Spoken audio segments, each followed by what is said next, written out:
time for Joan Esposito. Live, local, and progressive. Joan, as always, exceptional work from you from, your TV days all the way up to today. You're truly exceptional, and thanks for this great show you have. It's time for Joan Esposito on WCPT 820, Chicago's Progressive Talk. Thanks for being here. Tuesday, April 1st. It is Election Day. Have you voted? Have you voted? There are some really important issues. This is the time when you get a chance to vote for school board, library board, your municipal officials. This is a time, if you're in Wisconsin, where you can cast a vote for Susan Crawford and keep the Supreme Court in that state out of MAGA hands. Get out and vote. This is really, really important. These local elections are just as, if not more important than the big ones. These are the elections that put in place the people who really, really have a lot to do with how you live your life. Okay. Now that you're fired up, you can get in your car, you can listen on your car radio as you drive over to your polling place. There's something else that's going on, and I don't know if there was a big announcement about this.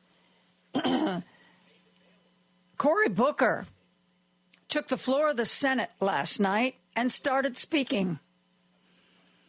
And said he was going to continue to speak as long as he was physically able. Not because he's filibustering. There's no particular bill that he's trying to keep from getting voted on. He just said that he wants to focus attention on everything that Donald Trump and Elon Musk are doing to our nation. He posted on social media before he started. He said, "It's my plan to go for as long as I possibly can." As Rachel Maddow pointed out last night, I think the record for speaking on the Senate floor was just a few minutes more than 25 hours, and that was Strom Thurmond trying to prevent a vote to promote civil rights. Strom Thurmond, a noted segregationist. We talk about the people in their 80s. Strom Thurmond was in government in his 90s. The lengths that people went to prop him up to continue to get his vote are legendary. Before Strom Thurmond, the longest, why don't we call it a speech? I guess it's a speech on the Senate floor, went for 15 hours. I do believe that Cory Booker has broken that record. He started at about 6 o'clock Chicago time. And he, with the help of friends, is still going strong. The rules of the Senate have changed a little bit. You are mandated to take bathroom breaks, which didn't used to be part of the procedure before. And so Cory Booker, with the help of some Democratic friends, has been able to keep the floor of the Senate, keep the Senate in session since 6 o'clock last night when he started talking, because he says he wants to focus this country's attention on what Donald Trump and Elon Musk are doing to tear our country apart. He took a bathroom break a few minutes ago. Adam Schiff, the newly elected senator from California, spoke for a few minutes. Richard Blumenthal is speaking now. They're basically holding Cory Booker's place until he returns. We have started to see elected Democrats reacting. The noise you hear in the background for me is I'm keeping an eye on Richard Blumenthal. Paul Shavari's got the feed up in the studio, and when Cory Booker returns, we're going to take it for a few minutes, hear how he's doing, hear what he still has to say. Richard Blumenthal is holding his place while he takes a little bit of a break. But you know what? Democrats are starting to step up. We got Chris Murphy, Maxwell Frost, Tim Walz, AOC, Bernie, traveling the country, holding town halls in areas where Republicans are too afraid. They're afraid because they are getting yelled at pretty much nonstop when they go. If they try to say that they still support Donald Trump, they get booed. If they try to defend Elon Musk, the reaction is even more passionate. If they say that, don't worry, this current administration isn't going to mess with Social Security, there are shouts of liar, liar. Republicans can get in front of their voters and say whatever they want. But right now, voters are really paying attention to what is really, truly, honestly going on. And they know when they are hearing nonsense. They know when they are hearing lies, and they are calling it out. They are calling it out. One of the elections that people are looking at very closely, Josh Weil is running in a really deep red Florida district for a special election to Congress. 2 months ago, people said, it's great that he's running, but he doesn't have a chance. And then a district in Pennsylvania that had never in 128 years elected a Democrat to go to the State House did just that. And now all of a sudden, these congressional districts, some of which Donald Trump won by 20 or 30 points, if there's a special election, the Republicans are very nervous about it. Wisconsin is always, no matter who's there or what they're running for, Wisconsin is always a state where everything is down to the wire.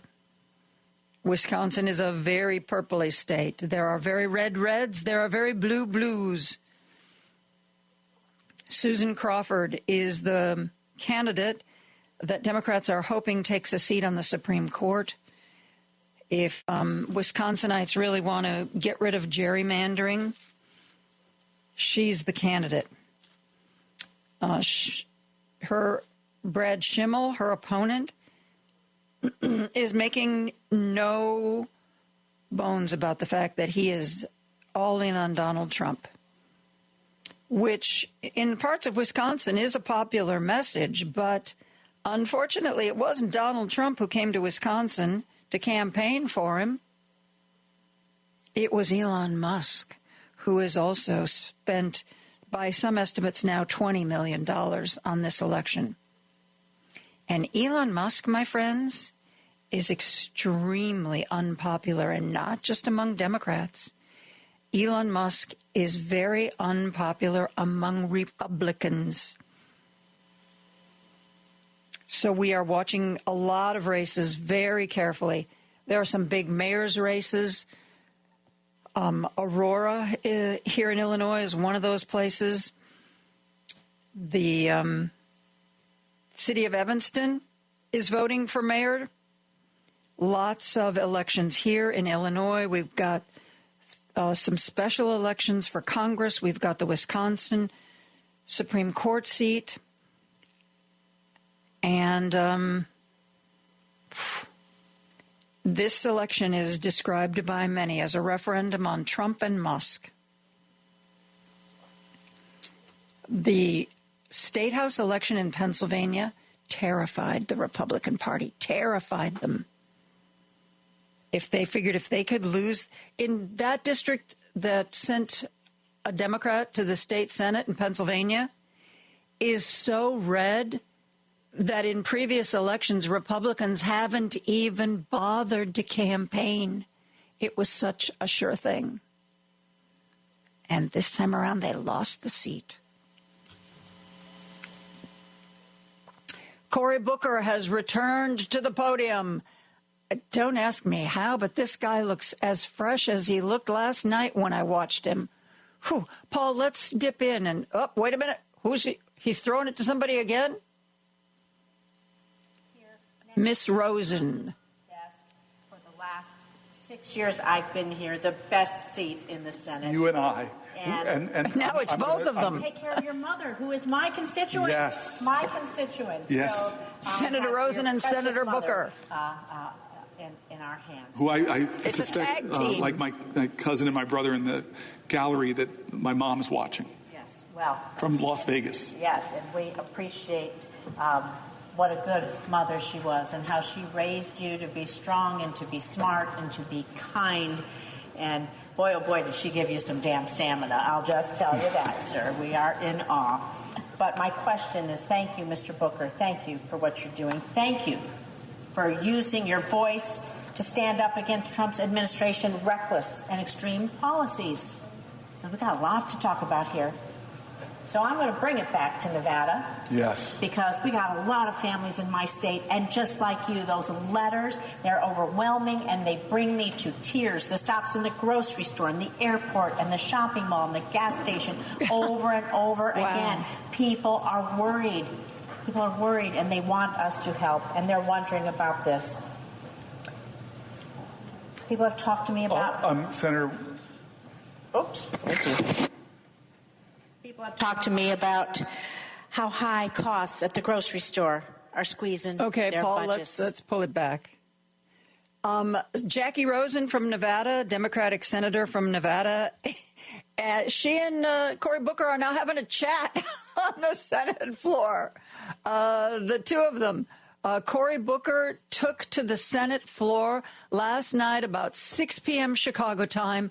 He still is on the Senate floor. He's not opposing a particular bill. This isn't a filibuster. He just is doing this to draw attention to what Donald Trump and Elon Musk are doing to our country. I'm going to keep an eye on this. I do have my little, I love C-SPAN. I have C-SPAN pulled up. I'm going to keep an eye on this as it unfolds. Whew. And we have a lot to talk about. But before we get to that, I want to remind you that we are doing our anniversary show May 3rd. It is a Saturday. It is going to be from 11 to 3. Hal Sparks is going to host the first 2 hours. The second 2 hours is going to be me, Patty, and Richard. We are going to have special guests. We're going to be doing a live broadcast from Max and Benny's in Northbrook. Unfortunately, tickets are sold out. You can't be there in person, but you can listen to us. You can listen live on your computer, which is a great way to do it. You can use the TuneIn radio app to listen to the show. And if you happen to listen to us via AM radio, you can do that. We, as part of our anniversary, we're going to be playing some clips from things that have gone before.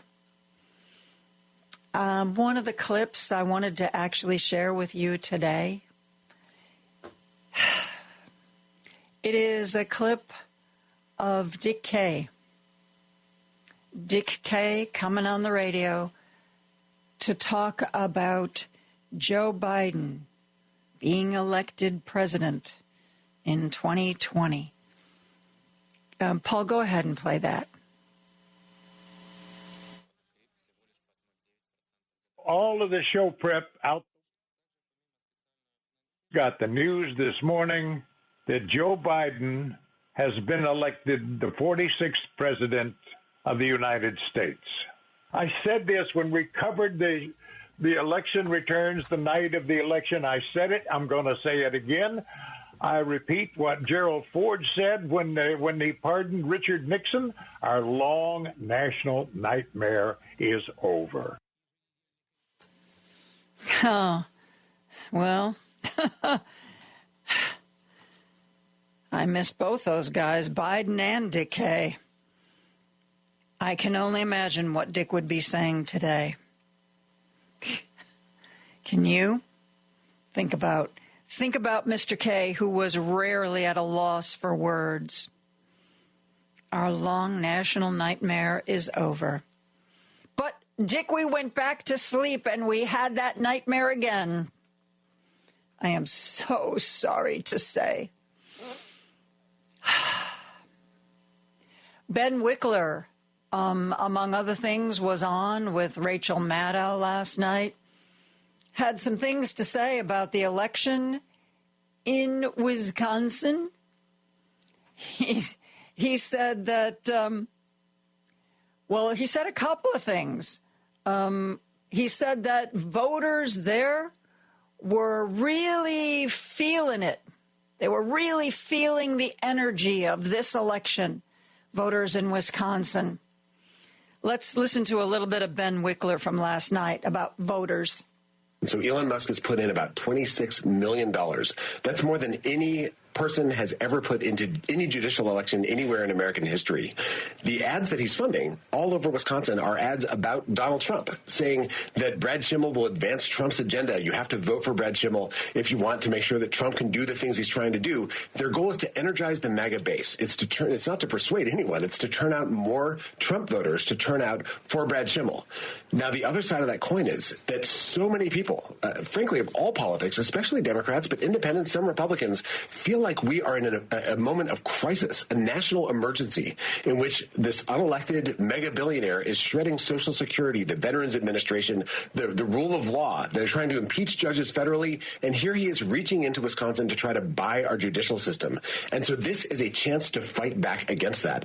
And that has energized people. Brad Schimmel, there's a problem that Elon Musk trying to buy. Brad Schimmel is the kind of corrupt MAGA politician. He's selling. But voters have a chance to reject all of that transactional extremist politics that we're seeing. And if we win, if the supporters of Susan Crawford are able to turn out at such a high level that Susan Crawford is the deciding vote on the state Supreme Court after this, it will show nationwide that no amount of money that Musk can pour in can overcome the fury that he's ignited through his and Donald Trump's attacks on the basis of middle-class prosperity in this country, the fundamental guarantees that our country is supposed to honor to people who serve our country in uniform, that the pushback can actually be more powerful than the attacks themselves. And in a moment of great darkness in this country, I think that that's a light that needs to be shown. And I think in Wisconsin, voters are feeling the energy to actually bring that kind of light in this bleak night nationwide. Ben Wickler, that guy has more energy than the Energizer Bunny. It really is incredible. He's always upbeat. He's always positive. He brings a lot of that energy to Democratic politics in Wisconsin. Of course, some of you may remember that he ran to be head of the DNC. He was edged out by Ken Martin from Minnesota. Ken Martin, who has been on a listening tour.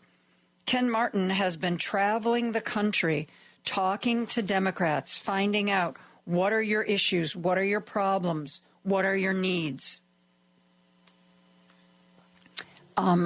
He has not been super front and center. He's not been doing a lot of interviews in this current crisis that we find ourselves in. I assume, maybe I hope, that will change in the very near future when he feels he's gotten a sense of what the challenges are for Democrats. Let's hope so. I also want to share with you a little programming note, and I'm going to say it right now. I was going to wait till the end, but I'm afraid I'll forget. I'm going to be off tomorrow. Tom Skilling is making a presentation at the City Club of Chicago. Tom Skilling, a lot of people don't remember that before I worked at Channel 7 or Channel 5, I worked at Channel 9. I worked with Tom Skilling, and let me tell you, as nice as you think that guy is, he's even nicer. He is quite possibly the nicest human being alive today, and he's always, his whole career, been very apolitical.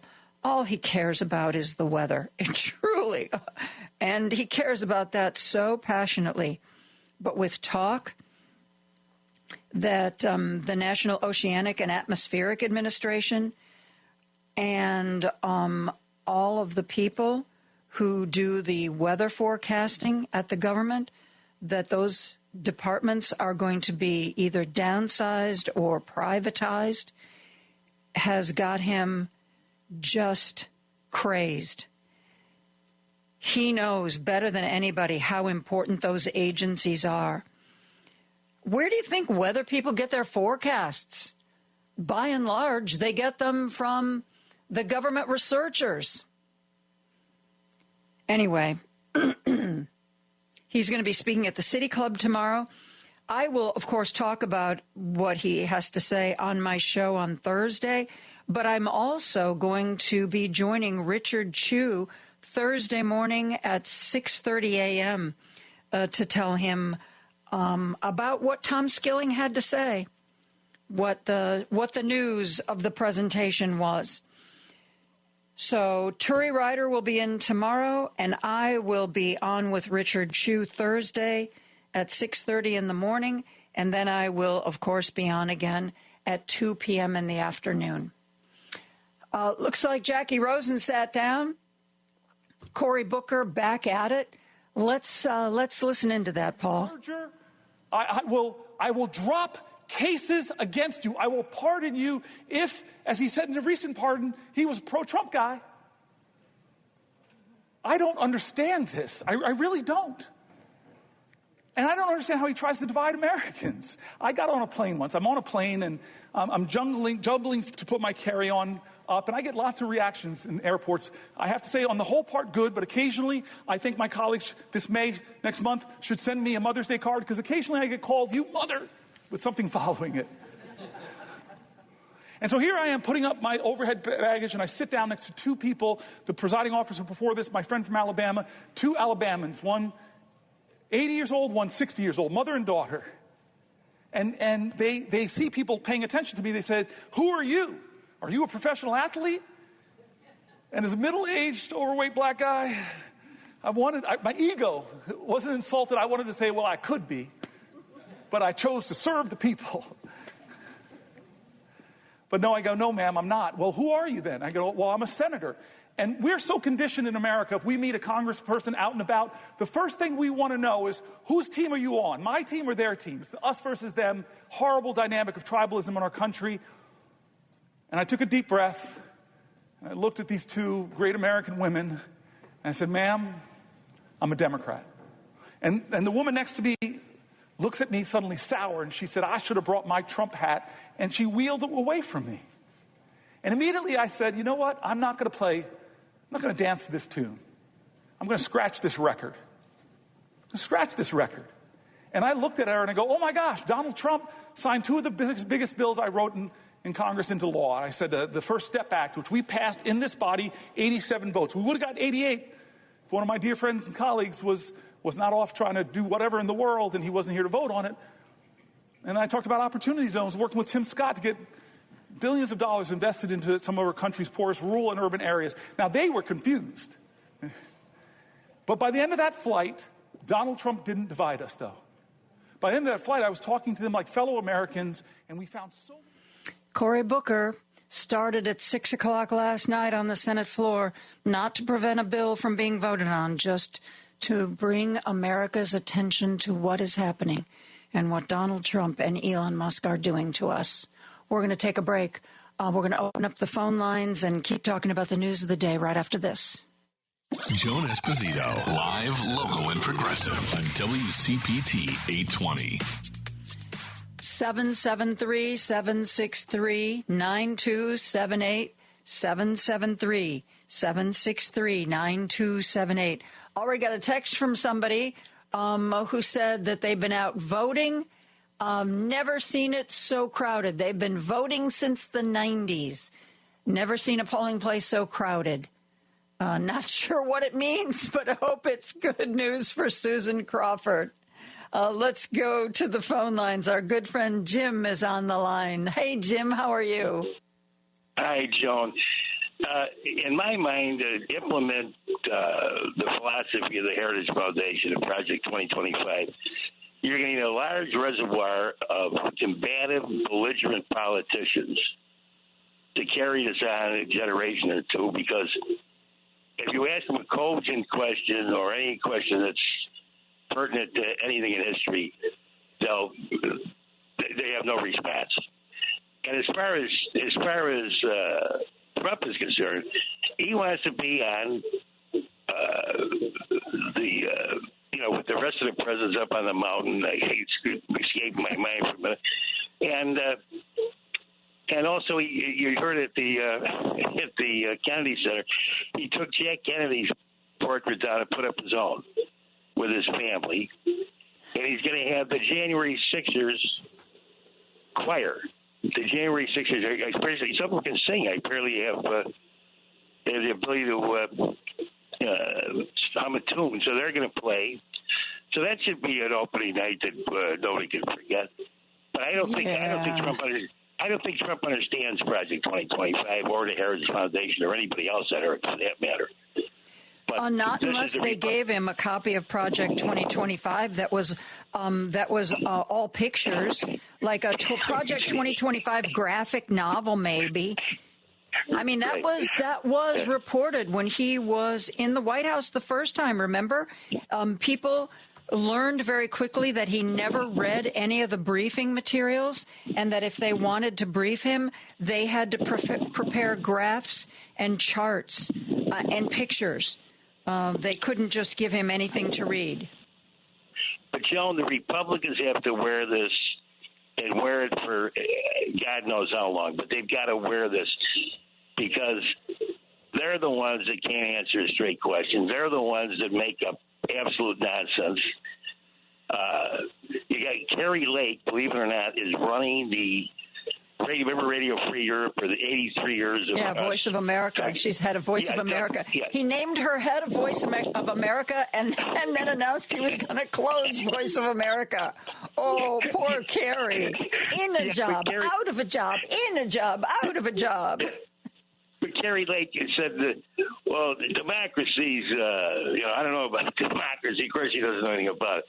But, I mean, the way that I know that money is behind it somehow. The primaries, and they've got a couple of wayward billionaires getting bankroll. But at some point, I think the public catches that. I just hope you win today, Joan. And thanks for taking my call, Joan. Thanks, Jim. And, toward Jim's point, I really believe the public is catching on. I get very frustrated. I know that, most people don't immerse themselves into politics the way I do, and frankly, the way you do, chances are, if you're a listener of this radio station. Most people are, what do they say, low information voters. They don't really pay attention until at most a couple of weeks, sometimes even just a few days before they go to vote. Oh, yeah, I better see what's on my ballot.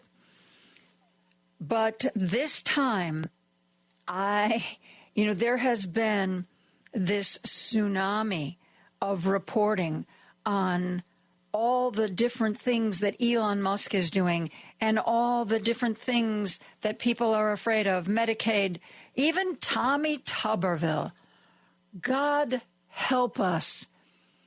Even Tommy Tuberville said recently, well, a lot of people in my state are on Medicaid. You know that, right? Mr. Tuberville, Senator Tuberville, nobody cares. Donald Trump doesn't care. He really doesn't. You can be his rubber stamp. You can jump when he tells you to jump. He doesn't care. He doesn't care. He doesn't care if you get reelected. If it's not you, it'll be somebody else. Anywho, Let's go back to the phone lines. Our good friend Roosevelt is on the line. Hey, Roosevelt. Hello, Joan. Thank you for taking my call. Thank you for calling. Okay, so let me tell you what my little example of what's going on as far as the media. Okay, for about 2-3 weeks, you know, I often have said that I call up radio stations in Spanish. I'm afraid that what we've been saying here on the station is true. They've been complaining that the Democrats don't do nothing, okay? But thanks to the fact that I do call the station, I've dropped the names. They still haven't gotten it. Today, finally, the lady that runs the show said it again while I was talking to her. And I said, you got it all wrong. I go, the problem is the media does not report this. See, here's what's happening. Most of the people that speak Spanish go to Channel 66. A lot of that information comes from Miami. It comes from the guy that was there from a long time ago, Jorge Ramos, which I'm not a fan of. But he's gone. But the lack of information still comes from Miami. They never criticized that governor on that station. They never criticized Rubio. Never criticized Rubio. They have these flunkies that they invite, and they're always Republican. So I'm just giving you a quick background. It's kind of a long story. So today I told her, I bet that you don't know that there's a current senator. His name is Cory Booker. She goes, I know who he is. And let me let you know, Joan, that otherwise they're very much informed. I said, I bet you don't know that he's been talking since yesterday, since last night. I go, I don't remember the time. She goes, no, I didn't know that. I go, I bet you don't know about Robert Garcia from California. She goes, I know about him because I used to live in California. Okay, what about Jasmine Crockett? Oh, she goes, yeah, I've heard of her too.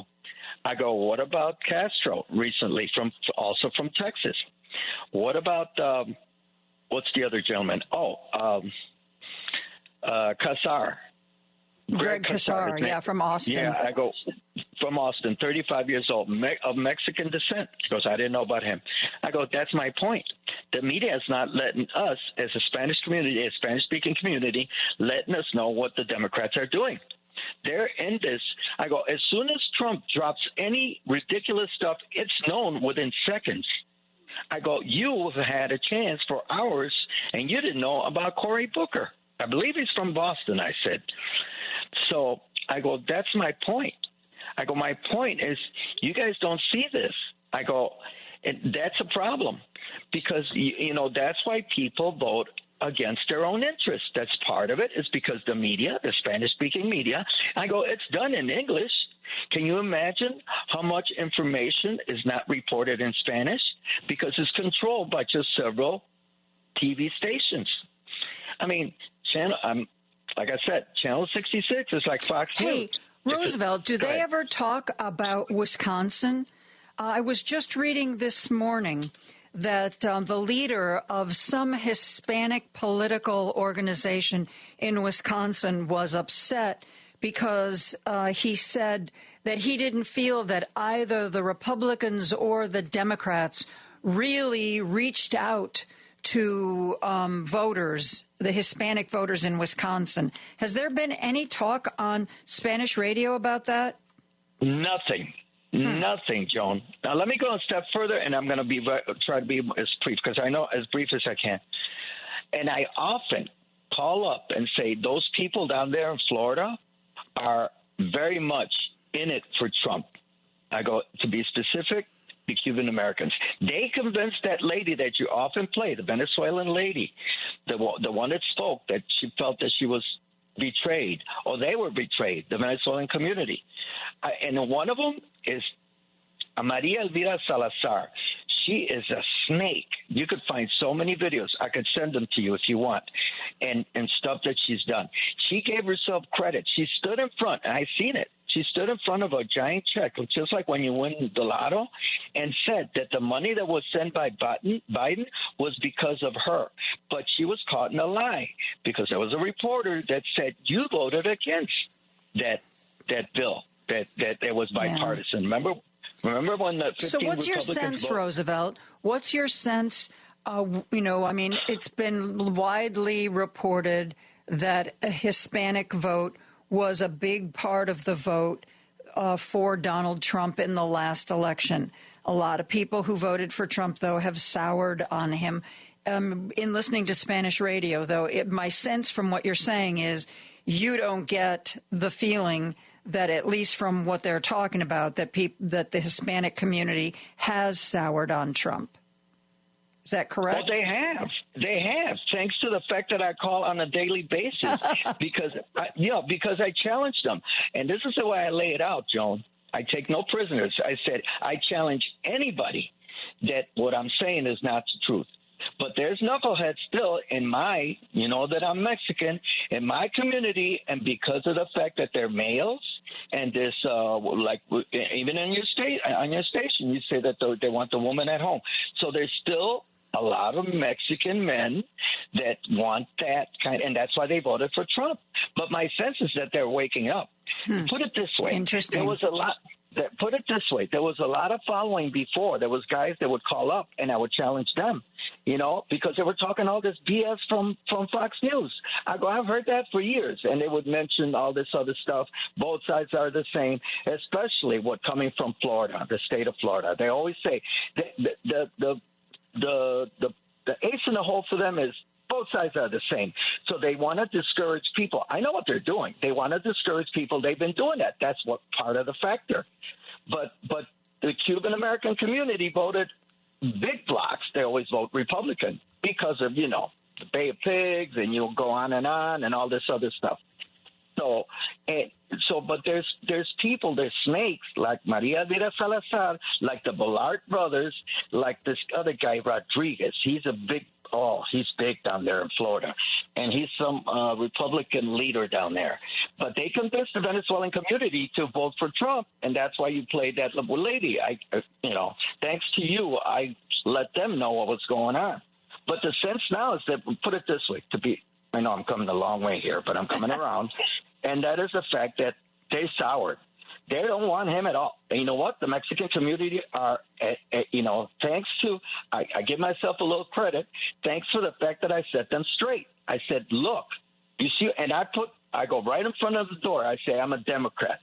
A liberal, you call me whatever you want. And there's been knuckleheads that say, no matter what, that Mr. Roosevelt, he's going to have to put up with 4 years of Trump like we put up with 4 years of Biden. So I called up the next day and I said, wait a minute, buddy, unless you got one of them golden cards that's worth $5 million, you don't have to pay the same amount of money that I pay for a dozen of eggs. So what are you talking about? But you have these knuckleheads that are strictly driven by hate for the Democratic Party. They hate. There's a lot of them. Well, I thank you for keeping an eye on that. I got to get to a break, Roosevelt. No, thank you. And I'm sorry I kept you so long. That's okay. We are going to take a break. We're going to be back with more after this. Joan Esposito, live, local, and progressive on WCPT 820. We are reading your texts. We are taking your calls till at least 3 o'clock today. Then we're going to talk a little politics. Then from 3:30 to 4:30, we're going to entertain one of our regular guests. David Hochberg is going to be here answering your questions and also talking about a couple of things that have been in the news about the mortgage industry. That's easy to say. But for now, let's go to the phone lines. Debbie from Old Town is on the line. Hi, Debbie. Thanks for the call. Oh, my goodness. I'm so happy to talk to you today because I've been trying for weeks to get through. I just wanted you to know that I'm with you, but I can't get through to you. So it's been a while. I get Well, thank you for continuing to try. Oh, today was meant to be because last night when I got home, it was like, I got to talk to Joan about this tomorrow. and it was really eye-opening. I went to the Hideout last night to, be part of the Indivisible gathering that they have, monthly, I guess, at the Hideout. I sat there with my husband. I dragged him along. So we got to do this because we went to Wisconsin on Saturday. We campaigned. We door knocked. We did everything. We did a really good job with it and got some really great response to it. So I was kind of on a real positive note.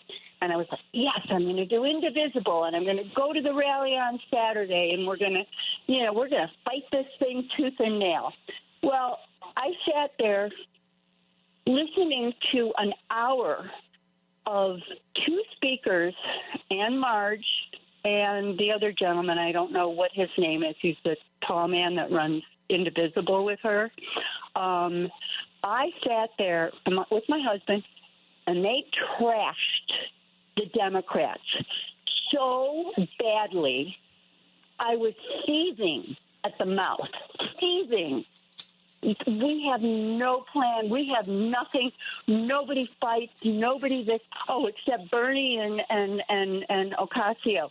They're the only ones that get out there and do something. And the people around me were so angry. We were all seething. We wanted to talk about this. We wanted to answer. And then they're cajoling about it, like, oh, yeah, Biden. Oh, him. He was just old and didn't do anything. And, none of his plans so were. Hard to believe.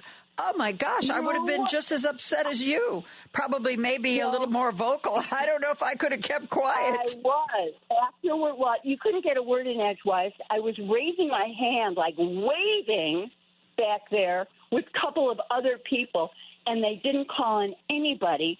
They just went through this whole thing, and then after it was done, I went up to Marge, and I said, we are in a pants-on-fire moment here, and what you're doing is not positive. What we need to hear from you, we need to hear the details exactly what's been happening, the people here, she answered me, well, the people here know about all that. No, they don't. No, they don't. Talk to people. Find out. I listened to Tom Hartman yesterday, and I was in shock. I was in absolute shock about details of everything that's going on. It's insane, and it's such a pants-on-fire moment, and that fired me up even more so, to go there and talk about it. She basically shut me down and wound up walking away. I mean, she basically turned her back on me and walked away.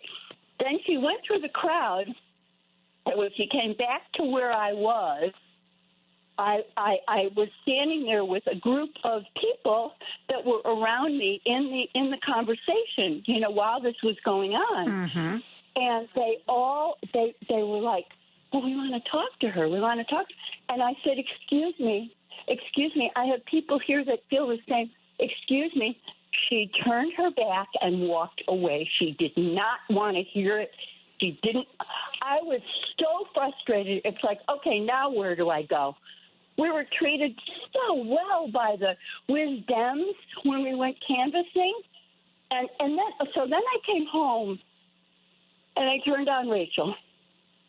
And there was Pamela Jayapal just going through everything that Indivisible should be doing.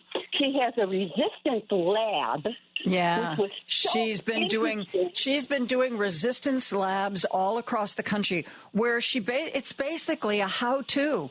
How do you nonviolently resist this kind of regime that we find ourselves living under? Yeah, she's been, and she said she's got another one coming up. Yes, I agree with you. In a couple of weeks. Yes. Mm-hmm. And why isn't Indivisible taking a note from that? They were acting like no Democrats are doing anything except Ocasio and Bernie. And then people were yelling from the crowd, no, this one, no, this one. They were naming people. And the guys up on stage were making jokes about the Democrats, you know, not doing anything. We had no plan for immigration. We had no and then Cory Booker is doing an all-nighter. You know, why aren't they in the know about what is happening and what is going on? I was so disappointed in Indivisible. Well, I'm sorry to hear that. It sounds like it was a really off night, and I don't know. I'm very puzzled. I'm very puzzled by that. But thanks for showing up, and thanks for offering a different take on things. Oh my God. And by the way, Cory Booker is still speaking. It's let's see, it's almost 3:00 Chicago time. If he goes another 3 hours, he will have the record for longest speech in the Senate in its history. I got to go, Debbie, but thank you so much for the call. Before I wrap up this segment, I wanted to share with you, you know, the White House Correspondents. We were talking about this in our media segment yesterday. The White House Correspondents has a yearly dinner, and it's supposed to be where everybody puts all competition aside and they all come together to celebrate themselves and how cool they are. And there's usually a lot of celebrities, and there's a comedian. There's always a comedian. And the comedian always roasts pretty much everybody in the room, as well as whoever's in the president's seat. Well, Donald Trump's people let it be known that he didn't want Amber Ruffin, who's a writer for Seth Meyers and a comedian on her own. He didn't want her to be the comedian because she was going to be mean. She was going to be mean to him, and he didn't want that. And the White House Correspondents Association caved. There was even a suggestion, you know who really should be president of that? It should be the angry blonde woman who leads all the Trump press conferences and lies like a rug. That's who should be the president, but we'll talk about that later. But at the very least, you got to get rid of that Amber Ruffin because she's mean. Like I said, she appears on and also writes for Seth Meyers' late night show. And she joined Seth last night to talk about her experience with the White House Correspondents. Listen to this part of it. Amber, when people are objectively terrible, we should be able to point it out on television. I thought that too on Friday. But today is Monday, and Mondays, Amber Ruffin knows that when bad people do bad things, you have to treat them fairly and respectfully. When you watch The Sound of Music, you have to root for the singing children and the other people. You mean the Nazis? Calling them that is so one-sided.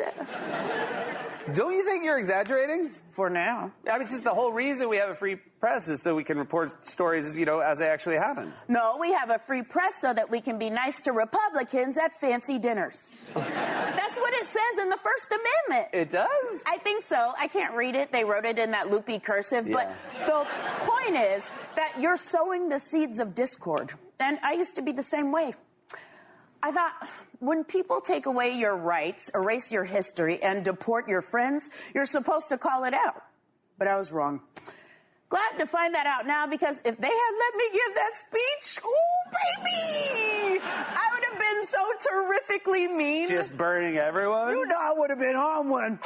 Anywho, don't have time to teach you all this. I got to go. Yeah, where are you going? I have to return the dress I was going to wear to the correspondence dinner. I already took the tags off, but I'm going to just say they blew off in the wind. Yeah, but that's lying, Amber. That's wrong. You can't say that. That's journalism. Yeah, that's journalism, baby. We're going to take a break for news and be back with more after this. Now back to Joan Esposito, live, local, and progressive on WCPT 820. The Atlantic magazine got a lot of media attention recently because of Signalgate. It was the editor-in-chief of The Atlantic who was inadvertently added to the text chain that was being used to plan a military attack in Yemen. If you didn't know about the Atlantic before, you surely know about the Atlantic now. But the Atlantic has been doing some of the best reporting around for quite a while. One of the people who writes for the Atlantic is Russell Berman, who's been doing his own little political writing for the Atlantic pretty recently and joins us now to talk about it. Hey, Russell, how are you? Thanks for having me. I want to talk about the article that you published, I guess a week or two ago, about Elon Musk. Elon Musk comes for the third rail of American politics. Donald Trump promised to protect Social Security, but Elon Musk did not. Talk to the listeners, if you will, about what you wrote. It's funny. I mean, as you mentioned, Donald Trump, promised to protect Social Security, and yet Elon Musk has been spending the past, month or two sort of railing against the program, saying that there's all this waste and fraud in it, that it's a Ponzi scheme. And Republicans, even though Musk is fairly new to politics, Republicans have been down this road before. 20 years ago now, George W. Bush thought he had a bunch of political capital after being reelected in 2004. He wanted to take on Social Security, reform it, partially privatize it, and it blew up in his face, in the Republican Party's face. And for 20 years, Republicans didn't touch it, and Trump ran as the protector of Medicare and Social Security. And yet here comes Elon Musk, and he is singing a different tune, and it's causing Republicans in Congress some agita because they know what the politics of Social Security are, even if Elon Musk doesn't. And they would much rather, for the most part, Donald Trump essentially sideline Musk on this issue at least and stick to his promise to protect it.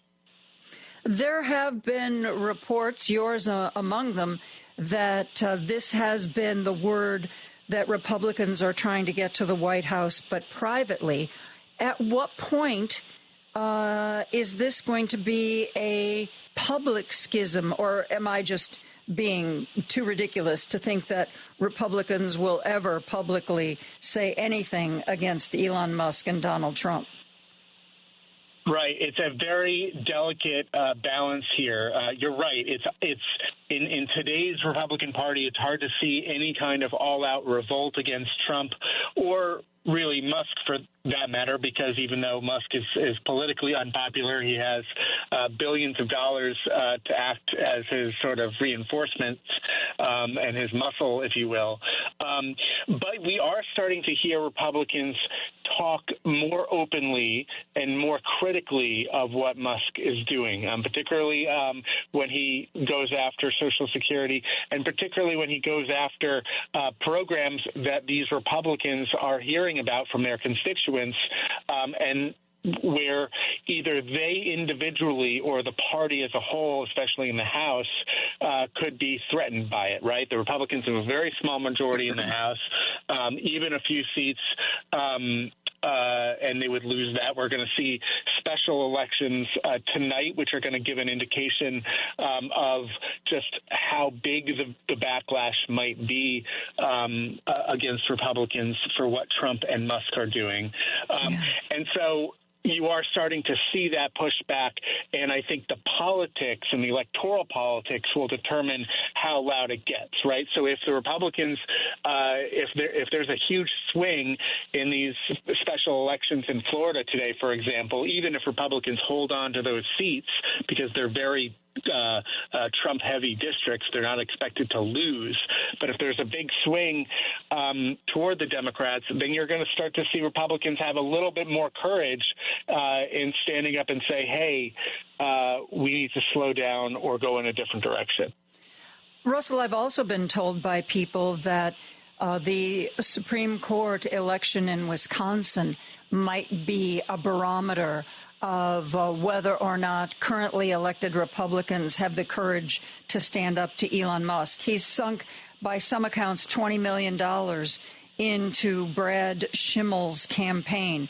And, you know, Wisconsin is one of those states where you win by 1%, and that's a landslide. It's every election in Wisconsin is really, really close, and this one is probably no different. But let's say with the $20 million, with Elon Musk coming to Wisconsin and wearing one of those cheese hats, let's say Brad Schimmel still loses. What will that do to the Republicans in the Senate and the Republicans in Congress and their relationship with Elon? I think it will embolden them to a point, right?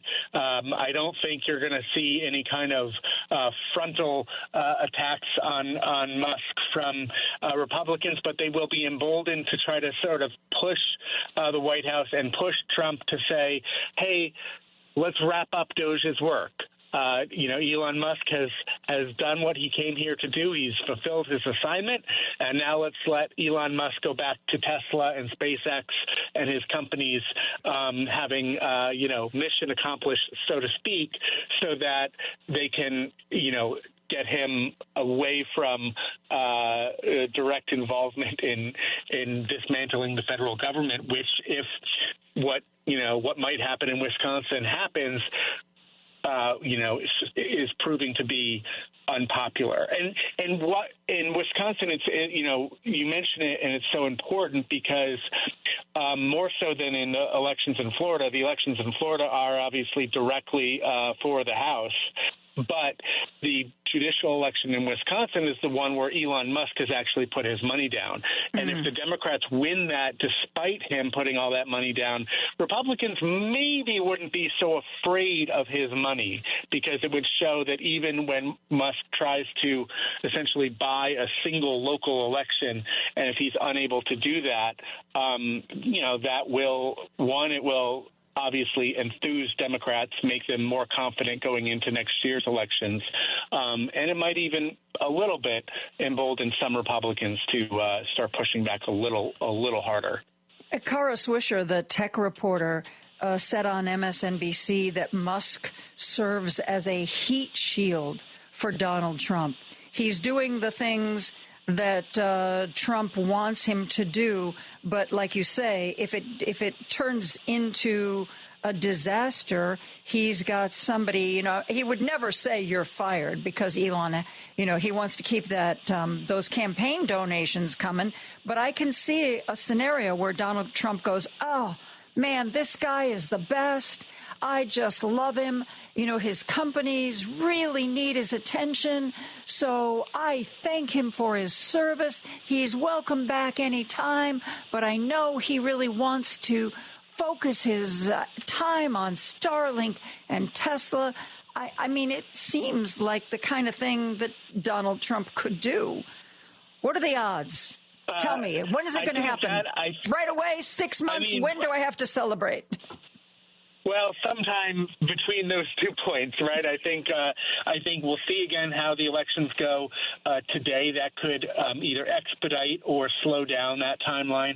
And I think, honestly, the scenario you laid out is probably the most realistic face-saving scenario that we're likely to see. And frankly, it would unite, at least privately, Republicans and Democrats in Congress who would say, sure, that sounds good to us if you declared victory and pushed him back to California or Texas.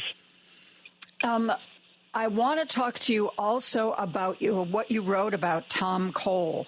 And we're going to take a break. And when we come back, Russell Berman is going to share with you, for those of you who don't know the name, who Tom Cole is. We've talked a lot on this show about how it seems like right now we only really have two branches of government because the legislative branch, which is the Republicans in the Senate and the Congress, seem to have simply ceded all of their responsibility and their power to the Trump White House. And Tom Cole is an interesting story to talk about when it comes to explaining that. We're going to take a quick break. Russell Berman and I are going to be right back after this. Don't turn that dial. A dangerous mistake to make. Joan Esposito, live, local, and progressive, returns right now on WCPT 820. Joining me is Russell Berman, who's a writer for Atlantic Monthly Magazine. And he wrote an interesting article about what is going on now with elected Republicans. And he focused on a guy by the name of Tom Cole, a name you might not have heard of. Russell, who is Tom Cole, and why did you write about him? Tom Cole is kind of the definition of an establishment Republican in the House. He is from Oklahoma. He's a former political scientist or historian, but he's been in the House now for more than 20 years, and he's known as sort of a consummate leadership ally. Like he was close to John Boehner, he was close to Paul Ryan, he was close to Kevin McCarthy, and now he's sticking pretty close to Mike Johnson. But he's also been he was never against Donald Trump, and now he's, working alongside Donald Trump. And he is also now, because he's amassed seniority in the House, he is the chair of the House Appropriations Committee. So if the power of the purse rests with Congress, or should rest with Congress, over federal spending, he is the keeper of Congress's purse.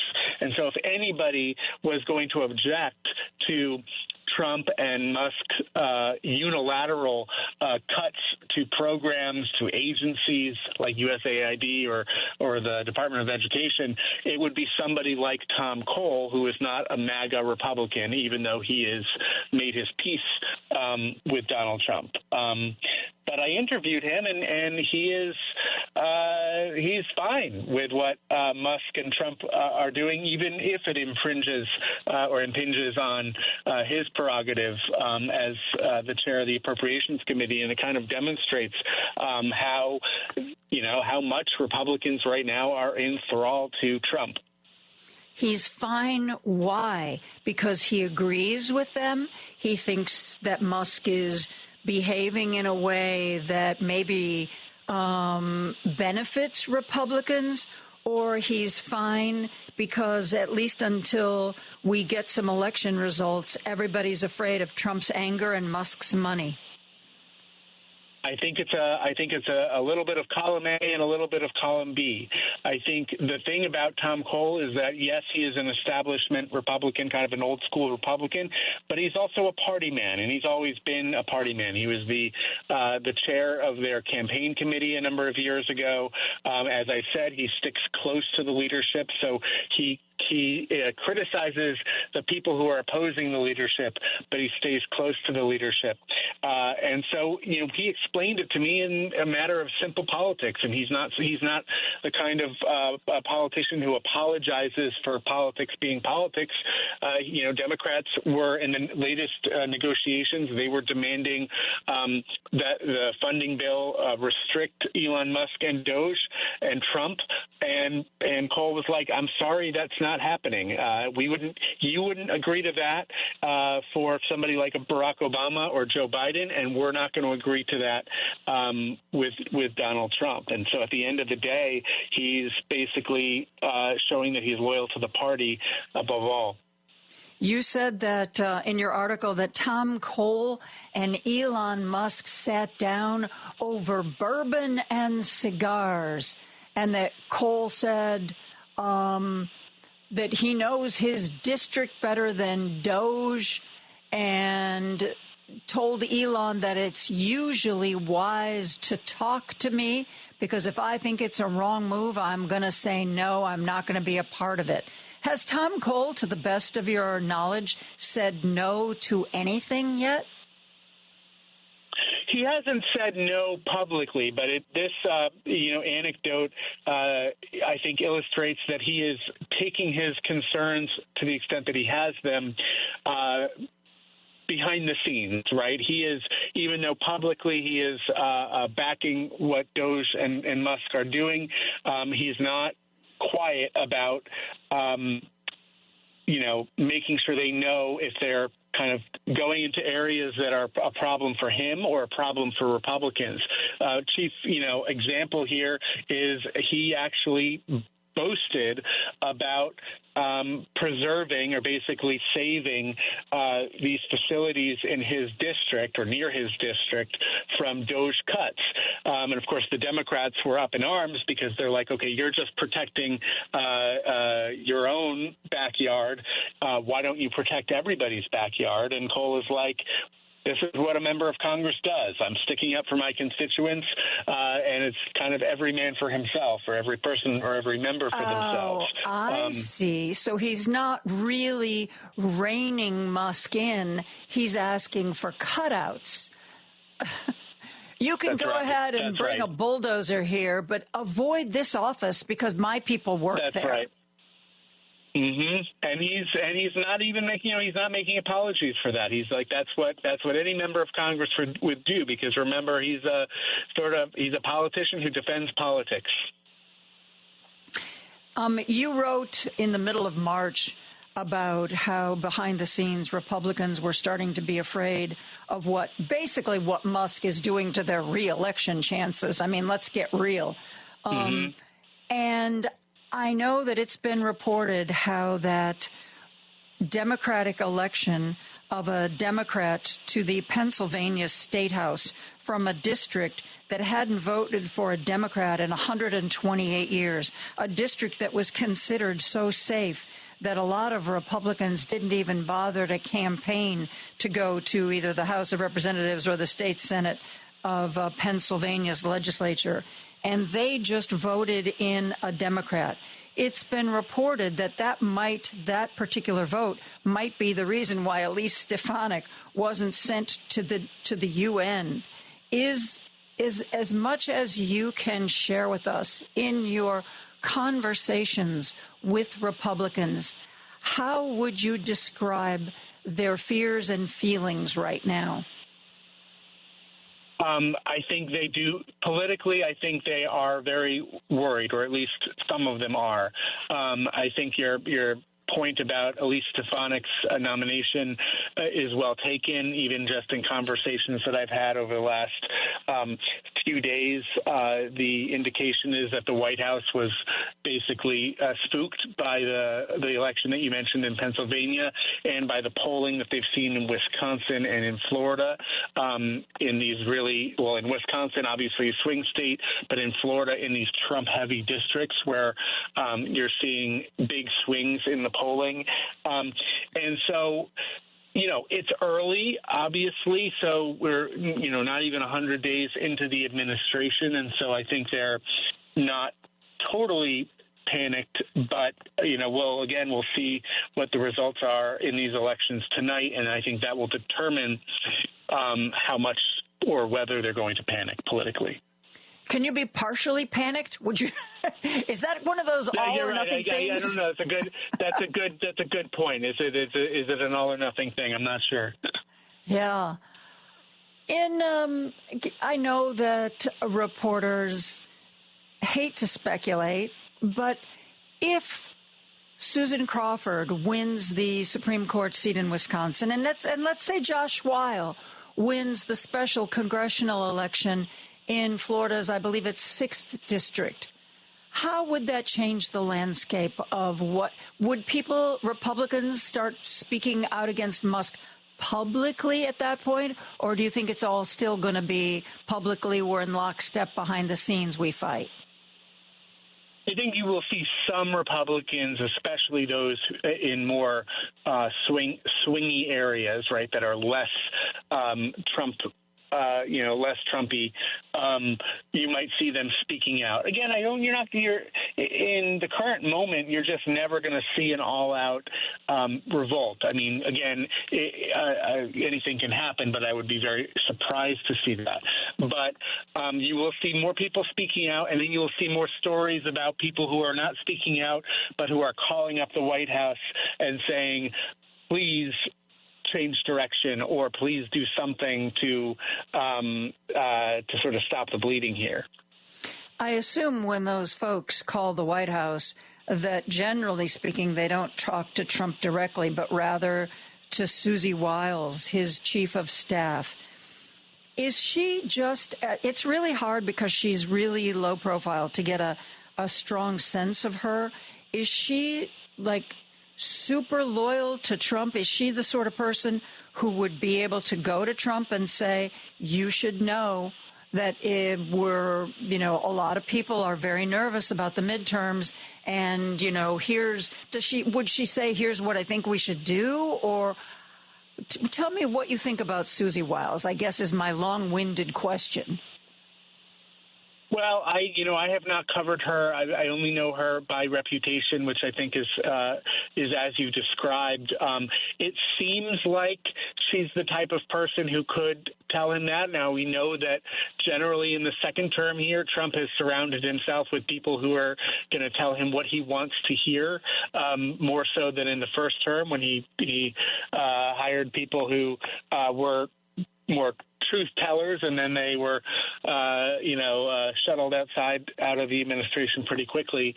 And so, but, the other thing is that Trump, maybe to his credit, he actually is fairly accessible to a lot of these members of Congress. The stories about Joe Biden at the end of the administration there was that he was fairly isolated because he was, older and not getting a wide range of views or information. Trump actually doesn't hesitate to pick up the phone or to answer his phone, from what I understand, when members of Congress are calling. And so, and he also is very attuned to the politics of it. He would never accept the blame himself. Of course not. It seems. But even, what he did with Elise Stefanik is an indication that he is aware and aware of the politics of what he's doing. Interesting. It is going to be a very interesting April election. It is going to be a very interesting midterm. And I look forward to your writing about all of it, Russell. Thank you for joining us today. It was great to be with you. Russell Berman is a staff writer at The Atlantic. Again, one of the things we talk about on this radio show is if mainstream media is letting us down, then where can you go? The Atlantic is a wonderful source for, democracy, information about democracy, the challenges to democracy, and other important topics. We are going to take a break. We're going to be back with David Hochberg right after this.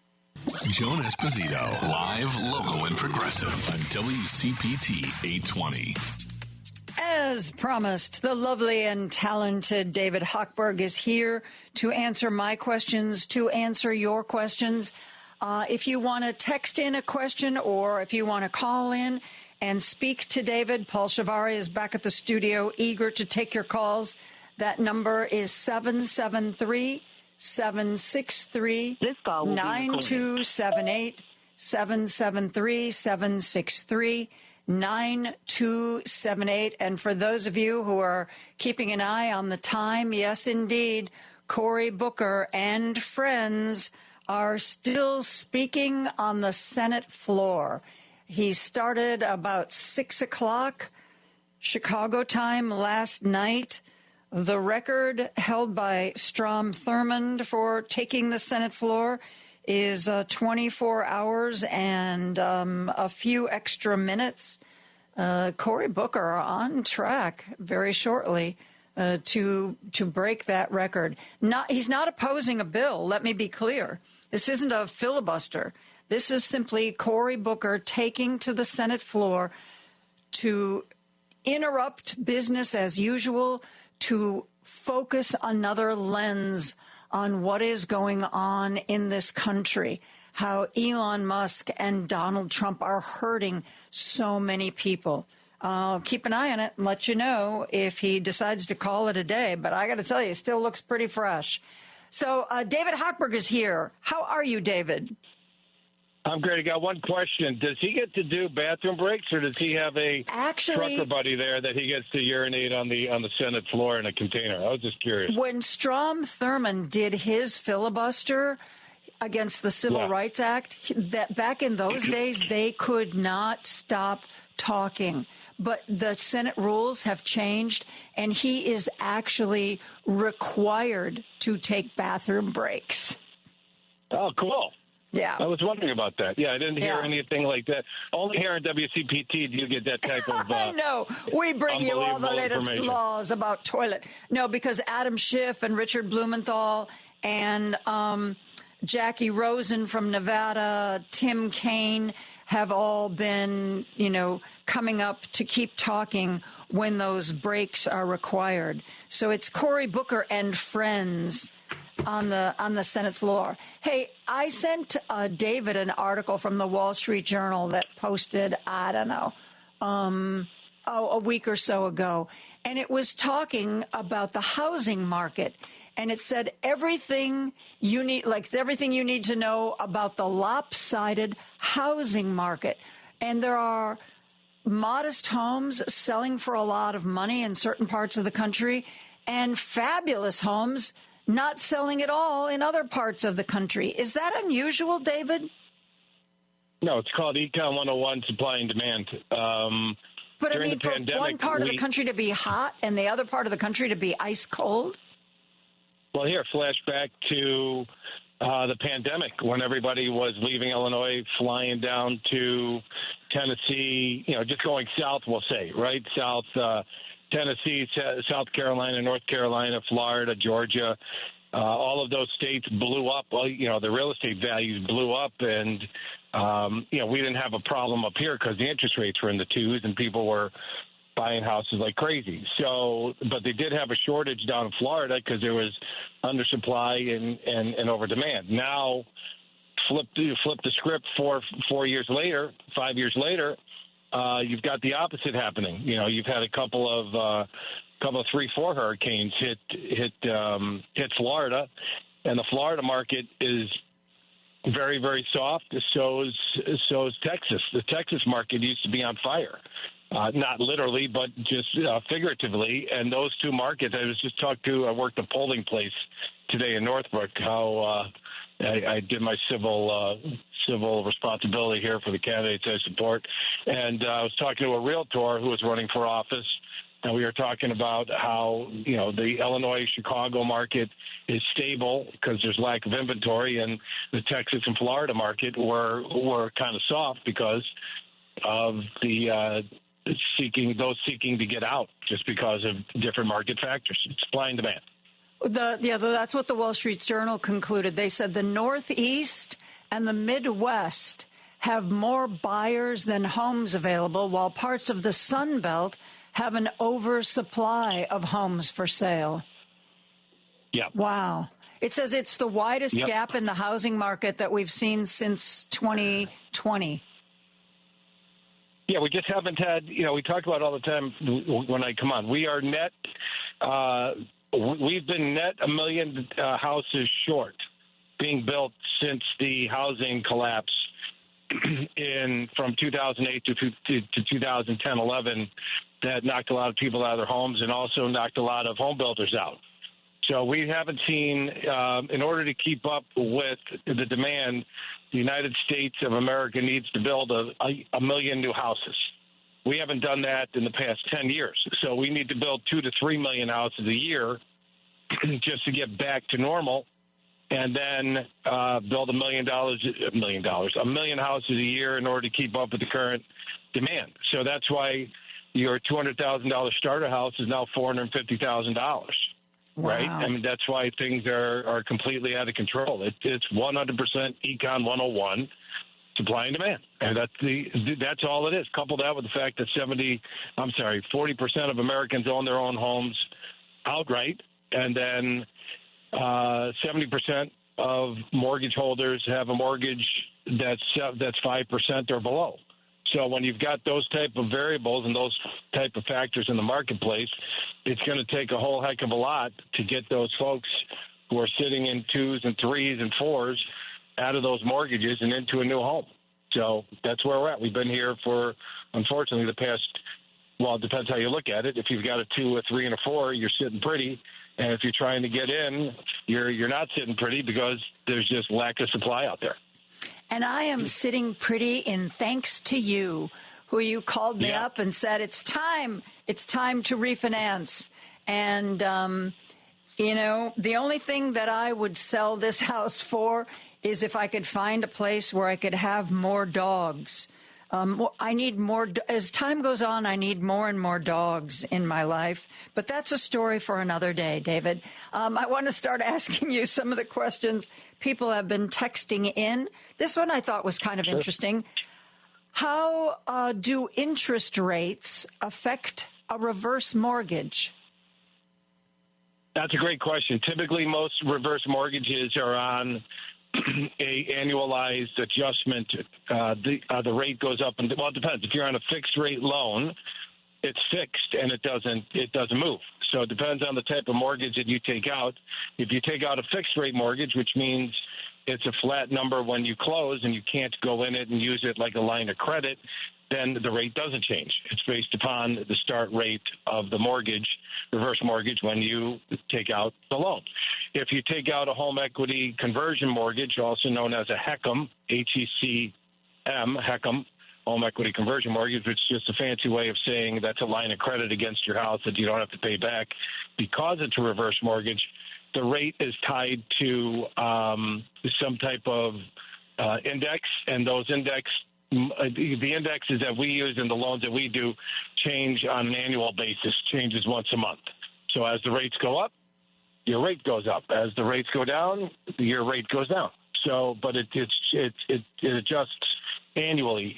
We used to have monthly, but then the mortgage companies changed it to annually, which is better for the borrower. Less variability and a bit less freaking out when the payment goes up or down. Okay. I hope that's a sufficient answer. Somebody else texted in that they can't remember the date. They think maybe it was last August. They weren't sure that you were on with me and you said that we were in a recession. Do you still feel that way, by the way? Yeah, absolutely. I mean, we don't see the recession until, I mean, this is just I'm not an economist. What's the difference between a recession and a depression? Is a depression just a bad recession? Yeah, you don't want the D word. Well, you don't want the R word, but you definitely don't want the D word. You know, you've got soup lines and the stock market crashes and everything's bad, right? So, and that's a layman's term. I'm sure there's accounts out there going, oh, my God, this guy doesn't know what he's talking about. Well, here, this is what I do know what I'm talking about. I know for a fact, based upon recent data, that credit card delinquencies are at a pre-pandemic high. I also know that car defaults and late payments on cars are also increasing. I also know that mortgage defaults and mortgage lates are also decreasing. And Is that because people are losing jobs, David? Yes. Why do defaults? Yes. Yeah.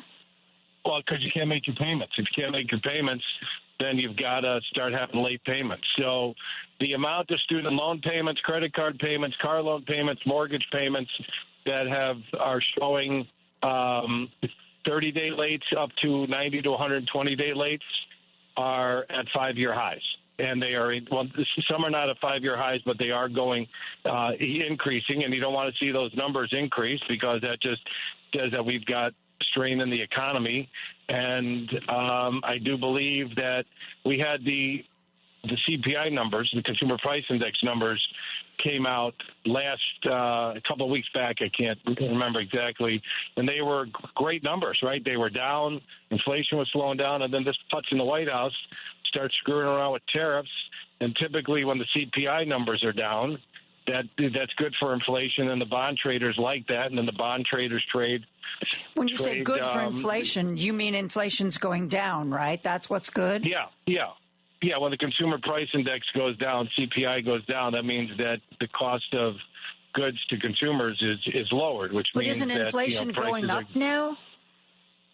Well, now with the tariffs, yeah, the prices are going up because God knows what he's going to announce tomorrow.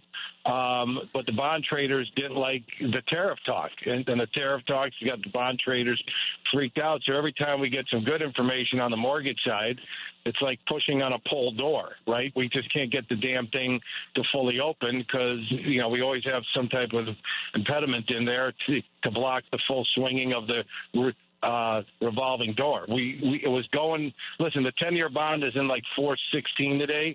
We were as high as 450 a couple of weeks back. It should be in the threes. Once it gets into the threes, you're going to start seeing. You were talking about the interest rate on a 10-year bond. Right. No, the note rate on a 10-year bond. Right. So.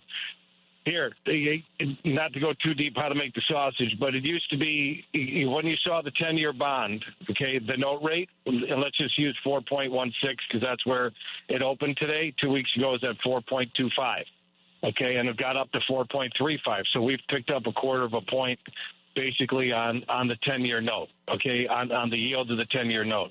Back before COVID, right, when everybody was trading, it was great. We were 200 basis points above the 10-year. You could peg the 30-year fixed loan. So if you got if the 10-year note's at 4.16 today, the 30-year fix would be at 6.16. Okay, at the beginning of 2023, Wells Fargo stopped buying bonds, which put the demand of bonds lower and increased the risks of mortgages. So instead of being 200 basis points, we added 300 basis points to the 10-year note in order to get the 30-year fixed loan. Couple that with Biden's director of FHFA, Sandra Thompson, who was a complete train wreck for mortgages. She added extra costs on top of that and made it more expensive for consumers with borrowers with great credit scores to make it more expensive. Now, this guy, Pulte, who took over for Sandra Thompson, who I was not a big fan of, basically has consolidated Fannie Mae, Freddie Mac by cutting staff and reducing staff at both agencies and eliminating economists. I'm waiting for him to get to Sandra Thompson's disastrous loan level price adjuster overlays, which would pick up a half a point in the interest rate as soon as he does that. So as soon as he removes all of Sandra Thompson's previously implemented loan level price adjustments, which were just absolutely ridiculous and, for lack of a better term, stupid, the interest rates for borrowers with good credit scores will drop a quarter to a half a point overnight. Jerome Powell, not a big fan, didn't make any change in the Fed rate. Is that a good thing or a bad thing? Well, it's a bad thing if you've got home equity line of credits, car loans, and credit cards, because those rates aren't going to go down. So, no, it's not a good thing if you've got home equity line of credits that are variable, that's tied to the prime rate. It's not good. Credit cards and car loans, you're better than you were when it was at, in the 8s. He dropped it a full point at the end of last year. So you picked up a full point at the end of last year, which is a positive, right? So that's a positive. Everybody thought that he'd continue to go down, and now you've got economists saying, people at Goldman Sachs and some other investment bankers thinking that it's a 25% chance of a recession, 50% chance of a recession. I just tell you, I see credit reports every single day, and I am telling you, people are over their skis, Joan. I mean, there's no more. They're hanging on by their fingernails. There's no more nails. There's no more skin. They're hanging on the bones of their fingers. Okay, I'm talking to folks every day that are late on their mortgage payment, that can't make their mortgage payment, that got 40, 60, 80,000. We just did one, $200,000 with credit card debt. Yeah, people just the money's not there. It's over 200,000 actually. So it's bad. I mean, it's bad out there. You can candy coat it and put ribbons around it. It's still a pile of garbage. Okay, and that's because people are having trouble getting good paying work. I mean, I hate to, I'm pretty basic when you have to kind of say these things in little words to me. Well, here, cost of goods was high. Inflation was out of control. So everything that you were buying with the dollar that you had was buying less. Okay, and if you wanted to buy the same amount and you had the same amount of income coming in and your income didn't go up, then those products cost more. And if you were barely hanging on when you were making 50, 60, 70 grand a year when everything was at $2, just use this as an example, and then it shoots to $3, okay, and you're making the same amount of money and you're consuming the same amount of product, guess what? You don't have enough money to cover your expenses. So what are you going to do? You're going to put on your credit cards in order to survive. I'm not making judgment calls here. I'm just telling you what's going on. You got to take care of your family. You got to feed your family. You got to cover your expenses. I fully understand that. Okay. I use this example all the time. You're driving on the fine streets of Chicago and you plow your front end into a pothole. Okay. What do you need? Well, you're going to need a tire. That's $400. You're probably going to need a rim. That could cost you another $200, $300. You're going to need alignment. That's going to cost you $1,500. And that, that doesn't include any body damage that you did planting your car into a pothole that you could lose a small child in, right? So all these things happen, right? I was driving in to do my show on a Saturday. I got blasted by road crud off a truck. Blew up the front end of my car. Right? Really? Were you okay? Yeah, everything's fine. Crashed windshield, two headlights out, smashed up the front end of my car. Thank God I got good insurance. $16,500 worth of work. Right? I mean, oh I got $500. My God, you're lucky you didn't get hurt. Yeah, it was crazy. I'm passing by the spot where it happened. So, a little flashback, a little PTSD driving in on the Edens. But listen, I bring that up because I didn't expect to have my car blasted into with road crud off an 18-wheeler as I was trying to pass it on the Edens, right? So thank God I got insurance. Still got to come up with the $500, cover the deductible, right? Okay, so you're driving in. You don't have $500 in your bank account. What the hell are you going to do? You're going to put it on your Visa or Discover or Amex card because you're going to need your car, right? The guys at the body shop aren't going to let my car out unless I pay them the $500 deductible. So that's life, right? That's what happens. And there's nothing I could have done about it. That I should get a home equity line of credit, a HELOC, in case of emergencies. Is that because I will, if let's say I suddenly have an accident like you talked about and don't happen to have money laying around, would a HELOC generally be a lower interest rate than a credit card? Is that why you tell people we should all have HELOCs? Yes, the best time to get a HELOC is when you don't need a HELOC, so it's readily available for you when you have that holy crap moment like a 18-wheeler losing his road crud that was frozen underneath his truck, and he hit something in the road. His container jumped up and his truck jumped up. Everything dislodged and wound up in the front end of my car.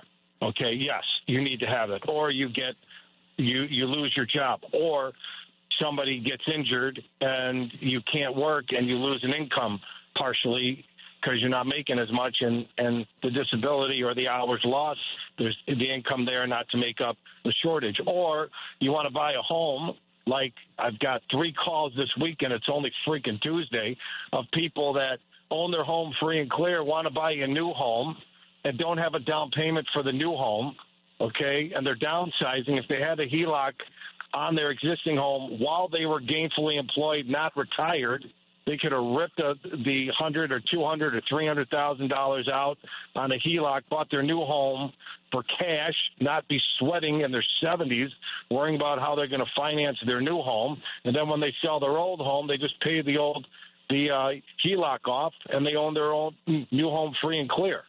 I mean, people don't. It's like ready, fire, aim in America. I don't understand how listeners don't prepare, even though we talk about it once a month when I'm on. It should be twice a month, in my opinion. Well, that's another story for another day. Nobody prepares for this, right? You've got it's just I think that we don't think about it. When I first moved to outside the city to the northern suburbs, I got a mortgage.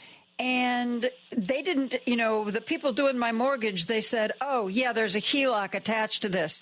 And I was like, okay, fine, thanks, And it sat there. And then after I don't know how many years, it expired.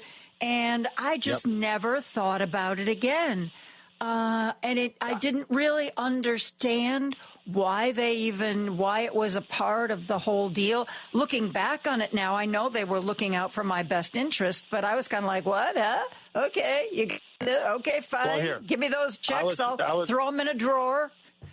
But, until you actually talked to me and said this was important, you need to do this, it just wasn't something that was on my radar. Right. I was born Jewish. I was raised by a loving Jewish mother. My mother did not say God forbid at least 4 times a day before noon. It was a bad day. Okay? You have to be in a defensive mode at all times, especially with your finances.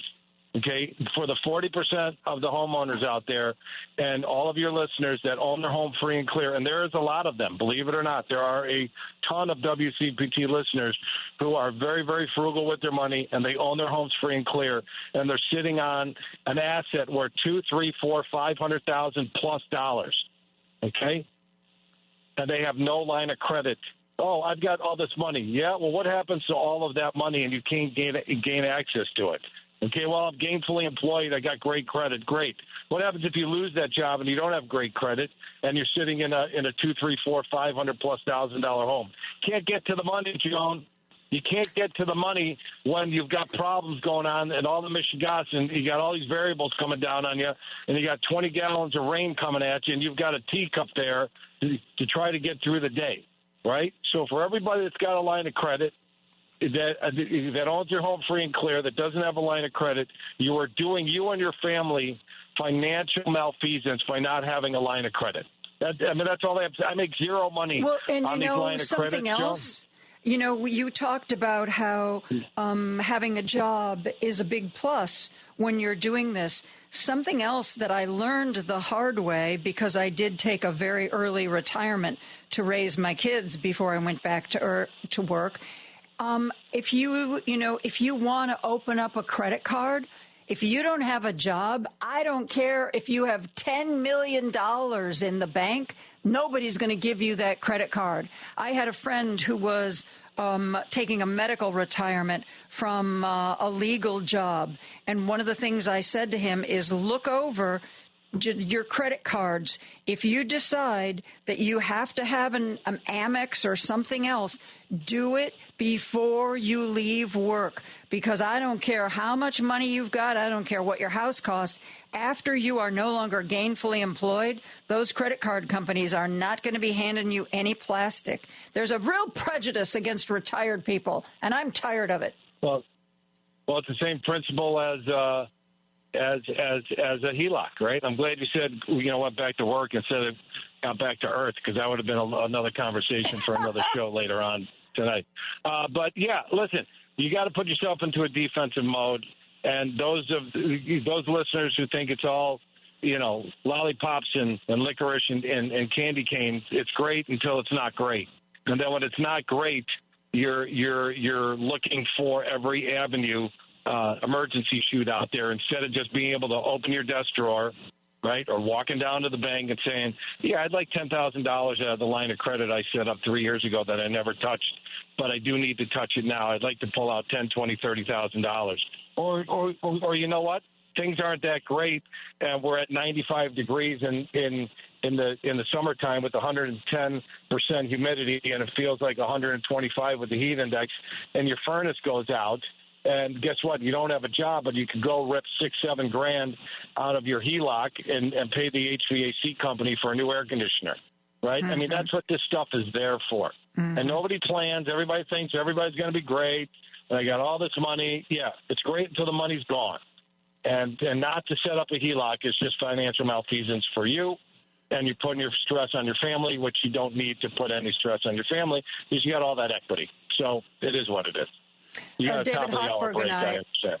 Are going to be back after we take a break for news, and a question that was texted in actually reflects an article that David sent me. I'm not going to ask you to answer it now, David. I'm going to just read the text. David, I just got an email from my mortgage servicer. They're being taken over by Rocket Mortgage. I have a low interest rate. Should I be concerned? And David sent me a whole article about what Rocket Mortgage is doing, and we will talk about that when we come right back after the news. Joan Esposito, live, local, and progressive on WCPT 820. Wisconsin's Tammy Baldwin is now helping out Cory Booker, who has been talking on the Senate floor since about 6 o'clock Chicago time last night. He is coming up on the 24-hour mark pretty closely here. Right now, we are talking mortgages with David Hochberg, who sent me an article from one of his professional publications about how rocket companies are acquiring Mr. Cooper in a $9.4 billion deal that the nation's largest mortgage lender has reached an agreement to acquire America's largest mortgage servicer. And we just had a question on the text line about that. That somebody in our listening audience got an email from their mortgage servicer. They're being taken over by Rocket. This person has a low interest rate. And his question, David, is, should I be concerned? What does this mean? Yeah, it just means that, your listener should not be concerned. The loan that you went into and secured when you closed your loan is not going to change. If it's a fixed rate loan, it's going to stay a fixed rate loan at the interest rate and at the term that you entered into it when you secured the mortgage, however many years ago, whenever you secured the mortgage. So nothing's going to change on that. The only thing that's going to change if you're a Mr. Cooper, which is a mortgage servicing company, is that Rocket Mortgage will now be servicing your company, will now be servicing your mortgage, which means you'll now be sending payments to Rocket Mortgage. Rocket Mortgage, which with this transaction now controls $2.1 trillion worth of mortgages, or 1/6 of the mortgage servicing market. What does that mean? That means that Rocket Mortgage is going to be soliciting those 1/6 of mortgage holders that they hold and with new mortgages and lines of credit and everything else under the sun. The biggest problem is Rocket Mortgage is notorious for absolutely violating borrowers and charging them extra fees to close their loans. How do I know this? I talked to a first-time home buyer who was working with Rocket Mortgage on the purchase of her home, that I did her boss's loan, and her boss is like, this doesn't make any sense. She sent me the loan estimate, what's called the loan estimate, that has all of the numbers on it. I looked it over. She's like, I'm getting quoted 6 1/8. I'm like, well, that's great. The market right now is high 6s, low 7s. If you're getting quoted in the low 6s, you're paying an awful lot of money in closing costs. She's like, I don't understand. So she sent me the loan estimate. I reviewed the loan estimate with her line by line, Joan. They had her in a 25-year fixed loan, FHA loan. Nothing wrong with an FHA loan, but this young lady did not need an FHA loan. Okay? I'm like, were you aware you're in an FHA loan? No. Were you aware that you were in a 25-year fixed loan? No. Were you aware in order to get down to 6.125 that they're charging you 2.125 in discount points, and on her size loan came out to over $6,000 in additional costs? She's like, no. I'm like, were you aware that the average origination fee, which is the fee that it costs to originate your loan, all the costs, is around $1,500 in the Chicagoland market? She's like, no, I wasn't aware of that. I'm like, well, then you probably wouldn't be aware that you're getting overcharged by close to $1,000 because Rocket's charging you $2,500 in a discount, in a origination fee, instead of $1,400. So I said, why would you pay $7,000 in extra closing costs to get a half a point lower in the rate than what I could offer you? And why are you in an FHA loan when you don't need to be in an FHA loan? She's like, yeah, I don't know the answers to those questions. So that's the biggest problem. And if Rocket wants to come after me and the attorneys are listening, bring it on. I've got the loan estimate of this young lady's loan you tried to shoehorn her into and shove it down her throat, you scumbags. So I don't that's understand. The problem, Joan. You said, do you know you're in an FHA loan? I don't understand what that means. Why? What? An FHA as loan, opposed to a regular loan. Yeah. Explain that. Why that was of concern. I will. An FHA loan is a great loan. Okay, it's a fantastic loan. They have great. It's a low down payment option. It's great for credit challenged borrowers. Right? She thought that she was credit challenged. She's not. There is a program out there right now for every single lender to offer to every single borrower. If you're a first-time home buyer, which means you haven't owned a home in the past 36 months, and you're under the 100% of the average median income, which in the Chicagoland area, major metropolitan area, is under $109,000 or less. This young lady was making like $65,000, okay? So she should not have been put into an FHA loan with her credit scores when she could have qualified for a Fannie Mae Freddie Mac loan. That's the loan she should have been in. And why would that be better for her? Loan.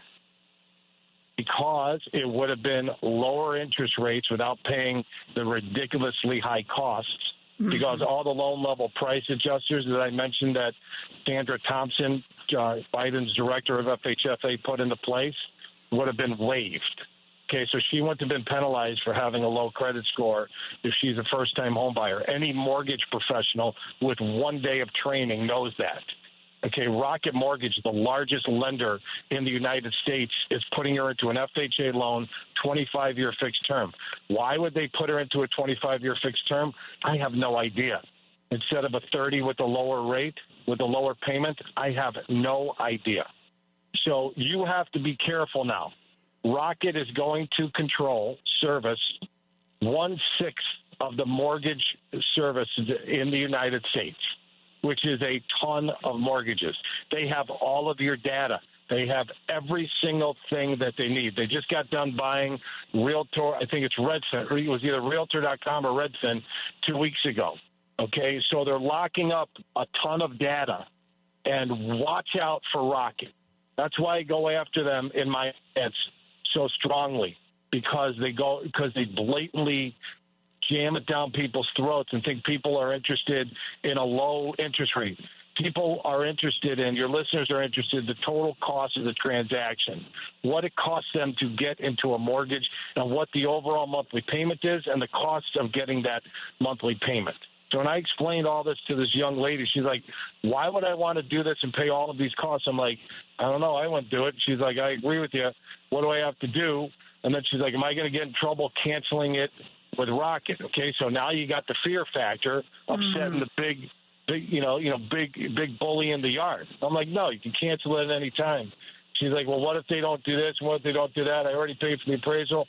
I'm like, I'll give you a $500 closing cost credit for the extra appraisal we have to do to get away from Rocket Mortgage.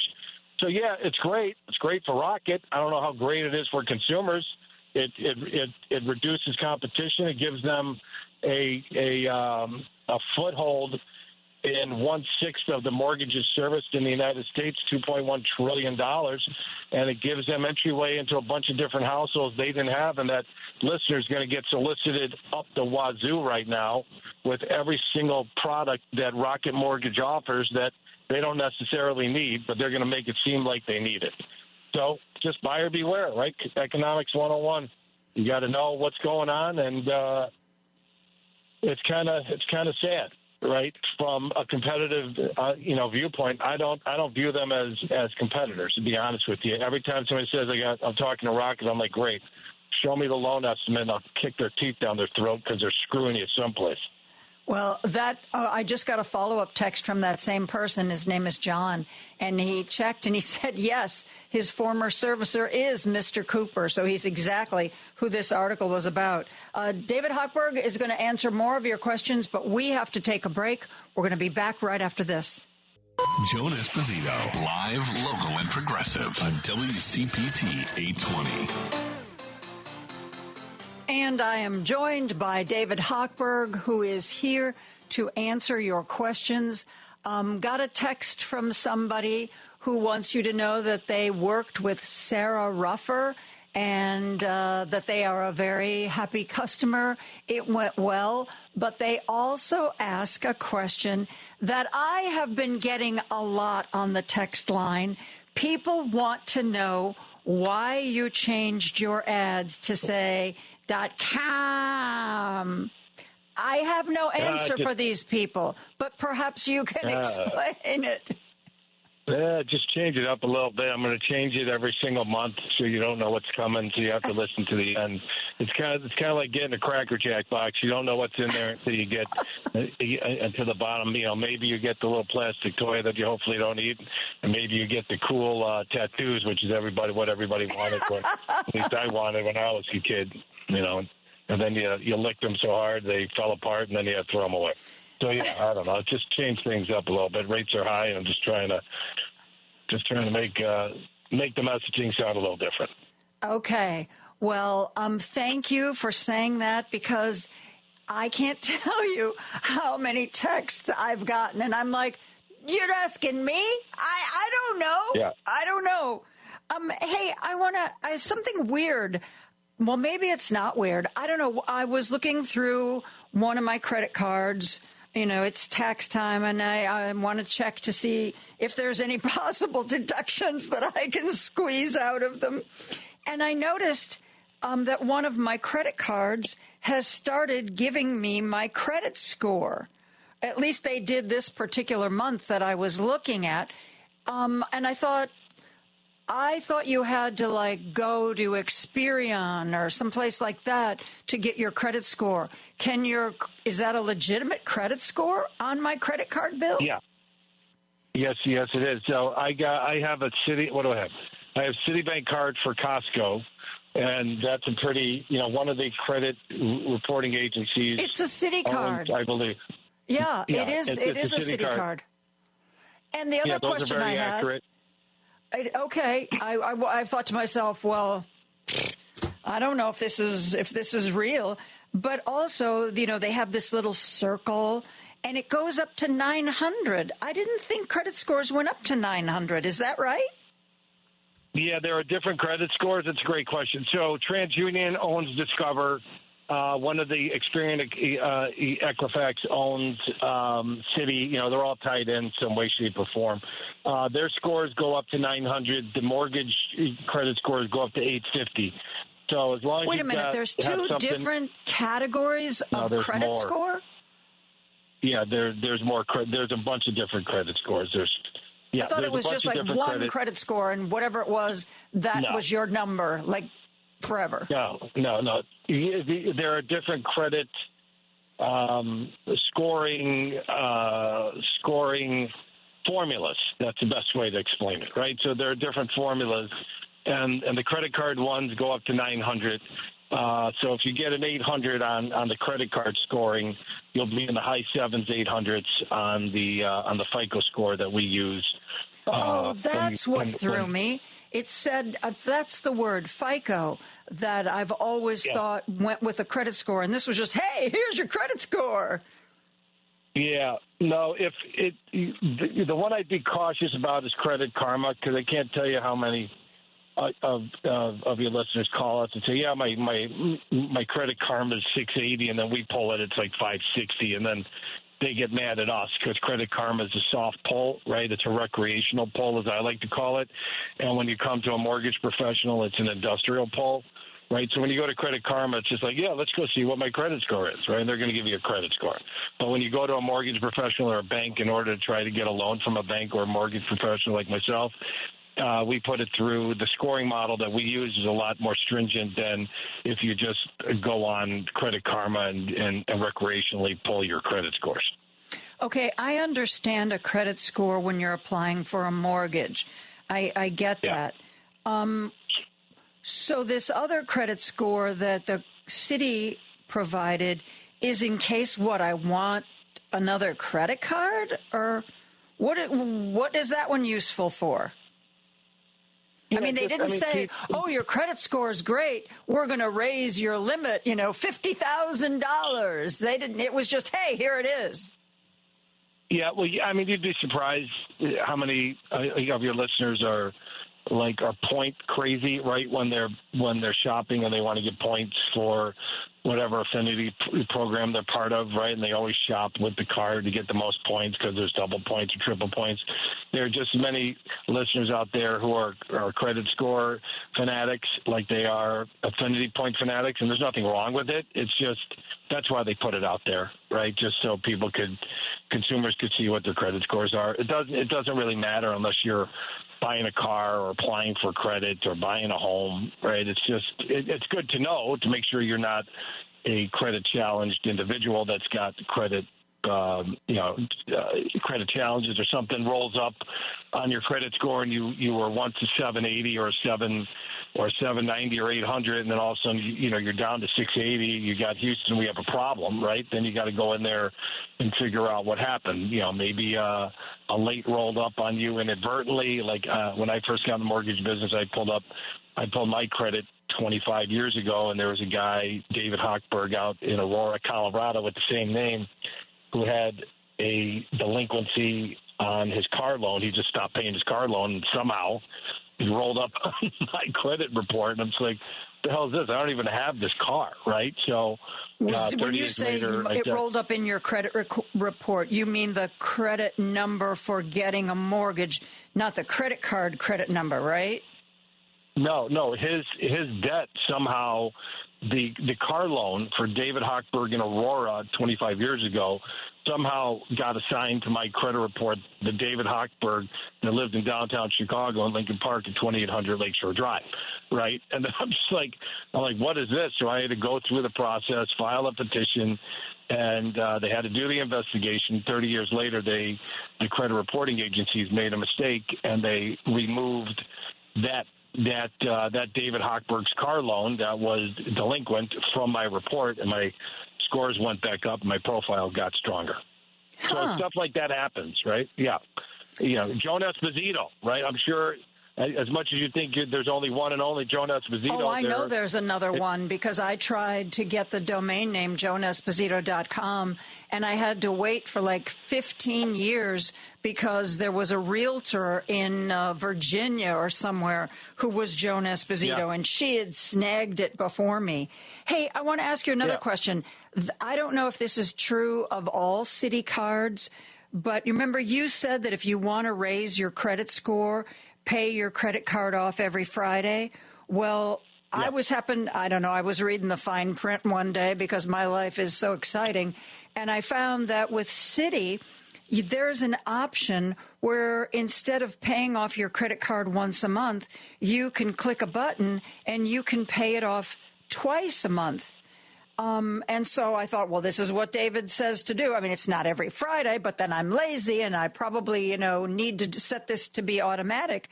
Do you think that has been contributing to my credit score?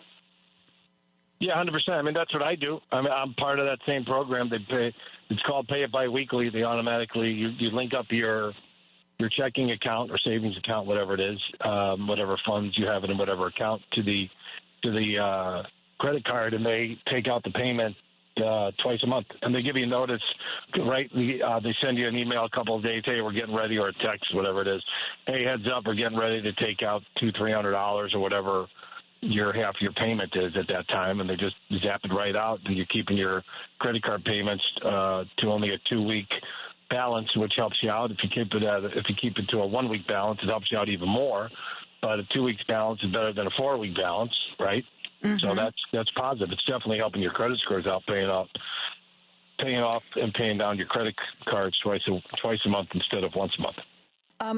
As we wrap up, I want to ask you a real quick piece of advice. I've been seeing in some of the business publications I read that people are running out right now to buy a car. If they were in the market for a car, they want to get it done before the tariffs hit.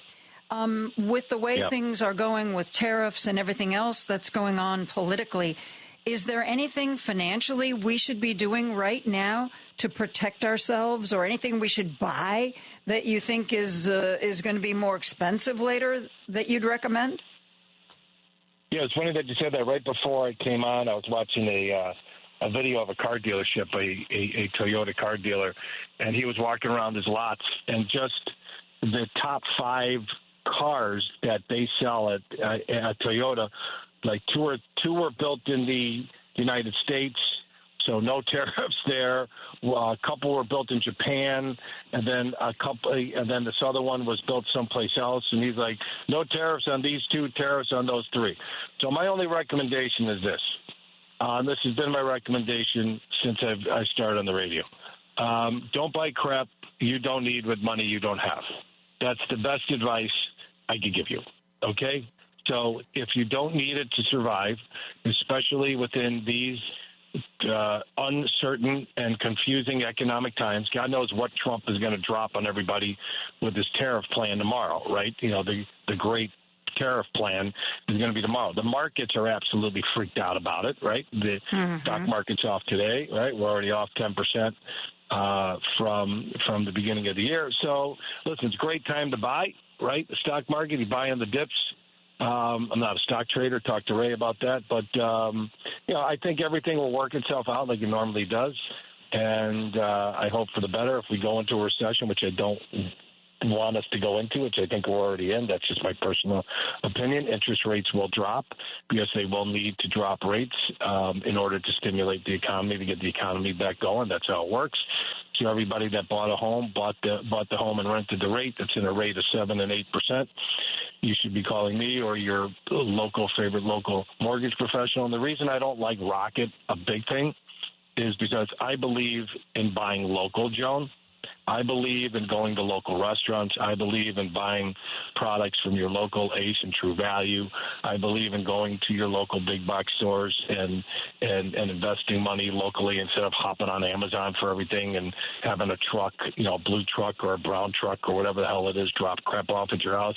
I believe in going out and buying stuff with your local merchants. I believe shopping locally for cars. I believe shopping locally for mortgages. I believe shopping locally for your patio furniture that's going to be coming due and your snow blowers next year. Buy it locally, support your local business. And, you go online to buy stocks and underwear and books, but to go online to buy a mortgage, one of the largest investments you're going to make in finance, I think it's a big mistake. And if you want to see a realtor turn all different kinds of shade of white, tell your realtor that you're using an online lender, and they'll strongly recommend you don't do that because of the experience they've had with online lenders that they don't know in towns that they've never heard of before in states that are far, far away. Wow. Okay. Great advice. David, thank you. Always a pleasure. Thank you for answering all the questions that have come our way. Take care, my friend. Thanks for having me. And strongly consider that every 2 weeks. I think your listeners would benefit from it. And I just want to throw that out there because I'm always looking out for the benefit of your listeners. So you have a great day, my friend. Talk to you later. It is an absolute... It's always a wonderful day when you have a chance to talk to 56david.com. We are going to take a break and be back with more after this. Joan Esposito, live, local, and progressive on WCPT 820. Our digital cousin Heartland Signal does some great reporting. You can find it at heartlandsignal.com. One of the reporters who works for Heartland Signal is Rich Eberwine, and every Tuesday at 4:30 usually, he brings us some stories from Heartland Signal that we might not have otherwise seen. And first and foremost, he is going to start us in Wisconsin, which we really, really, really hope elects Susan Crawford. Rich, how are you today? I'm doing all right, Joan. I just... Today, I wanted to focus on that Supreme Court race and kind of dip back to some of the reporting that we've done on Brad Schimmel this cycle as voters in Wisconsin, like you said, are heading to the polls right now as we speak to vote in that pivotal Supreme Court election. By the way, I don't know, Rich, if you saw this. Somebody texted it to me. A Musk paid petitioner was removed by police in the city of Waukesha, Brad Schimmel's home county, for badgering voters waiting to vote to sign Musk's PAC petition and be awarded $100, according to Common Cause and local news reports. I did not see that, but it's definitely in line with the behavior of Elon Musk and Brad Schimmel during this election. Elon Musk obviously was paying people off at a campaign rally on Sunday in support of Brad Schimmel with a cheese head on. And, of course, I'm sure you've seen all the reporting done of pro-Elon Musk PACs supporting Brad Schimmel's election campaign to the tune of north of $13 million. So, yeah, that's definitely not surprising. And it's funny because during that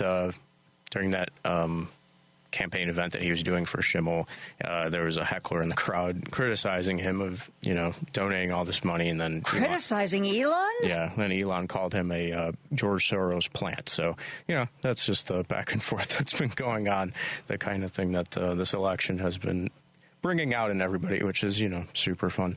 Yeah, just kind of wanted to go back to the reporting that we were doing, and I released an article yesterday on Brad Schimmel, just going over this his record of going back on his promise to not have any public weighing-ins on future Supreme Court cases in the state of Wisconsin, which is a promise that he went back on multiple times while campaigning in the last year and a half. So back in, he labeled the Supreme Court up in Wisconsin as profoundly arrogant after it swung liberal in 2023. And he also called the 1849 abortion law valid, which is a law that went into effect after the Roe v. Wade was overturned. And it would prohibit nearly all abortions in Wisconsin.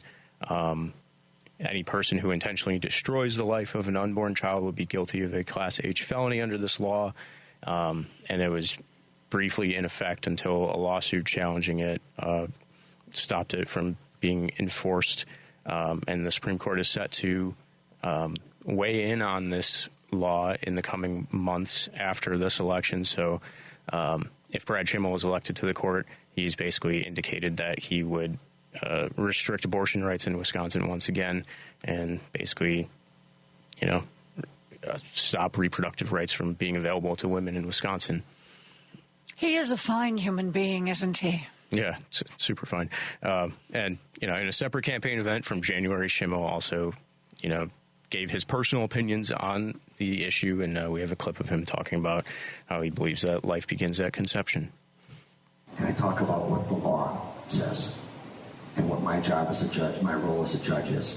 Because we have to shut this down. And my role as a judge is to respect the law as passed by the will of the people. Even if I don't like it, I can assure you, I don't like it personally. I believe that life begins at conception. But part of being a judge is to have humility and to respect that you don't get to make the law. And we're going to have to change a lot of hearts and minds yet. Because right now still 2/3 of Americans and 2/3 of Wisconsinites want some kind of abortion legal. I have to accept that as a judge. We have to shut this issue down. Correct me if I'm wrong, Rich, but he seems to be vacillating here. Well, I will have to respect that. We're going to shut this down. 2/3 of the people believe, but we have to shut this down. Well, which is it, Mr. Schimmel? Which is it? Yeah, very flip-floppy on this. He wants to change hearts and minds on the issue, but he also wants to be honest to his principles and put his views above the law, which is another quote that he gave. Oh, that's great. So, yeah, he's definitely gone back on that campaign promise to not prejudge cases, which is something he's been attacking Susan Crawford for, and he's been equally guilty of it for multiple times. And Elon Musk, too. We got to stop partisan judges. Wait a minute. You're financially supporting a partisan judge. Excuse me? Yeah, and has made multiple public statements bashing Susan Crawford and propping up Brad Schimmel.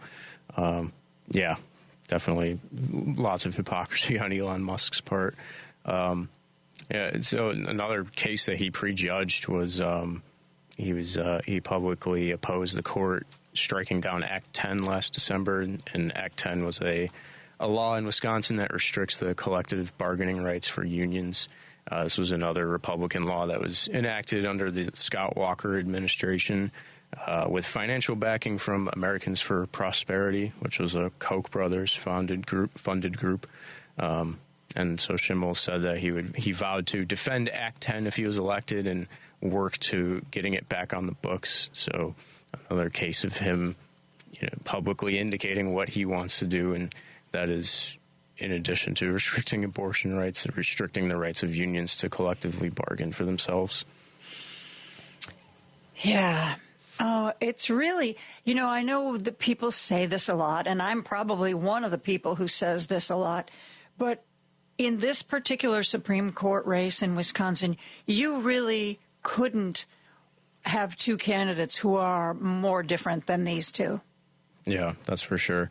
I mean, Brad Schimmel, he has the classic modern Republican candidate traits, right? Like when he was serving as the Attorney General of Wisconsin, there was a pretty highly reported incident at the time where there was a backlog of untested rape kits, and he proceeded to just lie about it to the public on a few occasions, and even went to the point of blaming the victims for the backlog of it. So, yeah, definitely in line with the Trumpian-type Republican Party that we're dealing with, and he is an outspoken supporter of Donald Trump, too. He's attended campaign events for Trump and rallies, and Trump has reciprocated with an endorsement and obviously all the financial backing from Elon Musk as well. And he's also kind of, adopted the rhetoric at times of Trump when he said that there may be a need for a bloody revolution in the United States again, which we have another clip of him saying that if we could play that. If you look at the history of the world, if the history of the world is as wide as I can spread my arms, that's it, all of it. The part that is freedom is barely a gap. It's barely a spark plug gap between my fingers, right? And almost all of that history of freedom in this world has been us, what we've done in America. There's other places that have had some degrees of freedom, but nothing like here. If we let this go, it's gone. Mm-hmm. And you know what? To get it back, there has to be another bloody revolution, because the socialists won't give it up. They won't walk away. And why on earth would these people be favoring socialism? Why? They know it won't work. We know the answer. Power. Follow the money. The money and the power, right? Mm-hmm. And because with socialism, there's a handful of people who have all the money and all the power, and then everybody else is screwed. Mm-hmm. These people, the Obamas, they all know which side of that they're on. God. Oh, my God. Socialism bad, oligarchy good. Yeah, very ironic coming from the guy who would later accept tens of millions of dollars from literally the richest man who's ever existed on the planet Earth. But, need the bloody revolution to fight the socialists. Very Trumpian rhetoric, honestly. Just very reminiscent of stuff that Trump would say. It's interesting, Rich. I don't know if you've heard anybody say anything about this, but I've had a couple of people speculate that Mr. Schimmel was hoping that Donald Trump would come and campaign on his behalf, not one of the least liked human beings in the country, Elon Musk. There's some fear, and at least that was expressed to me in Republican circles, that Elon Musk campaigning for Brad Schimmel might do more harm than good. What have you heard? Yeah, that would make sense. I mean, Wisconsin is always, as we saw in the last election, is always very razor-thin margins on their elections. and Elon Musk is contributing to some of the most unpopular policies that the Trump administration is currently undergoing, like just mass layoffs in the government is the main one, right?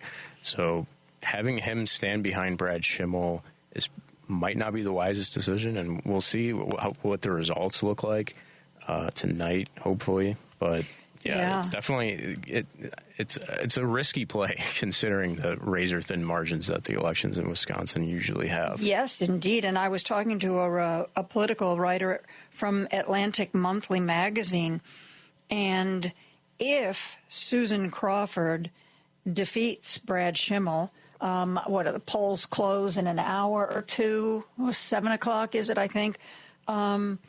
Then perhaps Republicans will be a little more bold in speaking out against Elon Musk, because between Trump's anger and Elon's money, they pretty much, I think, have the Republicans on Capitol Hill in a chokehold. They can't afford to anger Trump. They can't afford to anger Musk. But if I read one estimate that said Musk has spent in all the various PACs and his personal donations, that he has spent as much as $20 million and shown up to campaign for Brad Schimmel. So if Schimmel goes down, it may make other legislators not fear Elon's money quite so much going forward. Yeah, especially if the administration also follows through with its plan to cut things like Medicaid and Social Security, which has been detrimental to the Republican Party and as recently as the mid-2000s. So, definitely big implications in this race and in the state of Wisconsin as well, too, not just nationally. I mean, like we said, abortion rights, union rights, and also the congressional maps for Wisconsin have been gerrymandered for the Republicans for a while now with I think it's 6 Republicans and 2 Democrats. And there's really only one competitive seat that's held by the Republicans, and that's Derek Van Orden. So getting those two, like they did with the legislative maps, to a more competitive standing would have big implications on the federal level as well in the U.S. House, which the Republicans have a handful of seats majority in right now. So Wisconsin could be the difference in swinging that for the Democrats. So definitely a lot on the line in this election. And the next time, if Susan Crawford does win, the Liberals would have a majority on the state Supreme Court in Wisconsin, likely for the next 5 years, because all the rest of the judges, there's 3 judges that are up between now and 2030, and all the rest of them are Republicans. So the Liberals would be able to keep that majority for a while and possibly undo a lot of the unpopular lawmaking that the Republicans have had, like the stranglehold on in Wisconsin for 15 years, basically. Well, we will see if Elon Musk putting a cheese hat on his head, which is a sight I never, ever want to see again, Rich. And he was doing his where he's jumping around on stage. I don't know. I don't know. Even people who believe in Donald Trump seem to really hate Elon Musk. And let's hope that carries over into a solid Democratic turnout and a victory for Susan Crawford. Yeah, check out the results. We'll be publishing our articles going over the results on the Heartland Signal website when the results come in. So, yeah, definitely stay tuned for that. Excellent. Excellent. Rich Eberwein is going to be working overtime to bring you election results. Appreciate it, Joan. I'll talk to you next time. Okay, thanks. We are going to take a break, and I will wrap things up after this.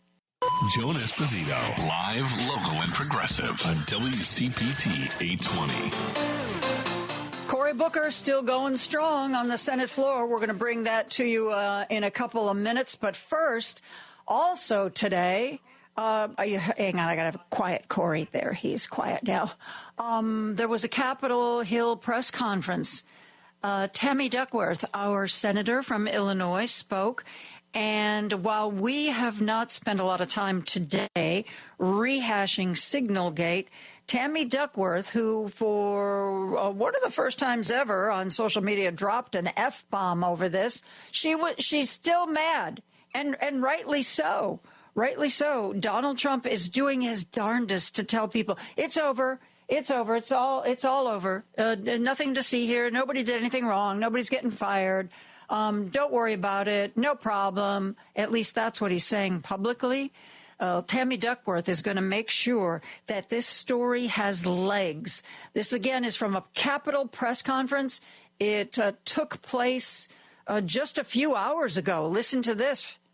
As you know, last week I used some pretty colorful language to call Pete Hegseth a liar. On second thought, I'd like to change it a little. I'd like to call him a disgrace as well, because every classified detail he leaked over that Signal chat, he put our troops in greater and greater danger of being shot down.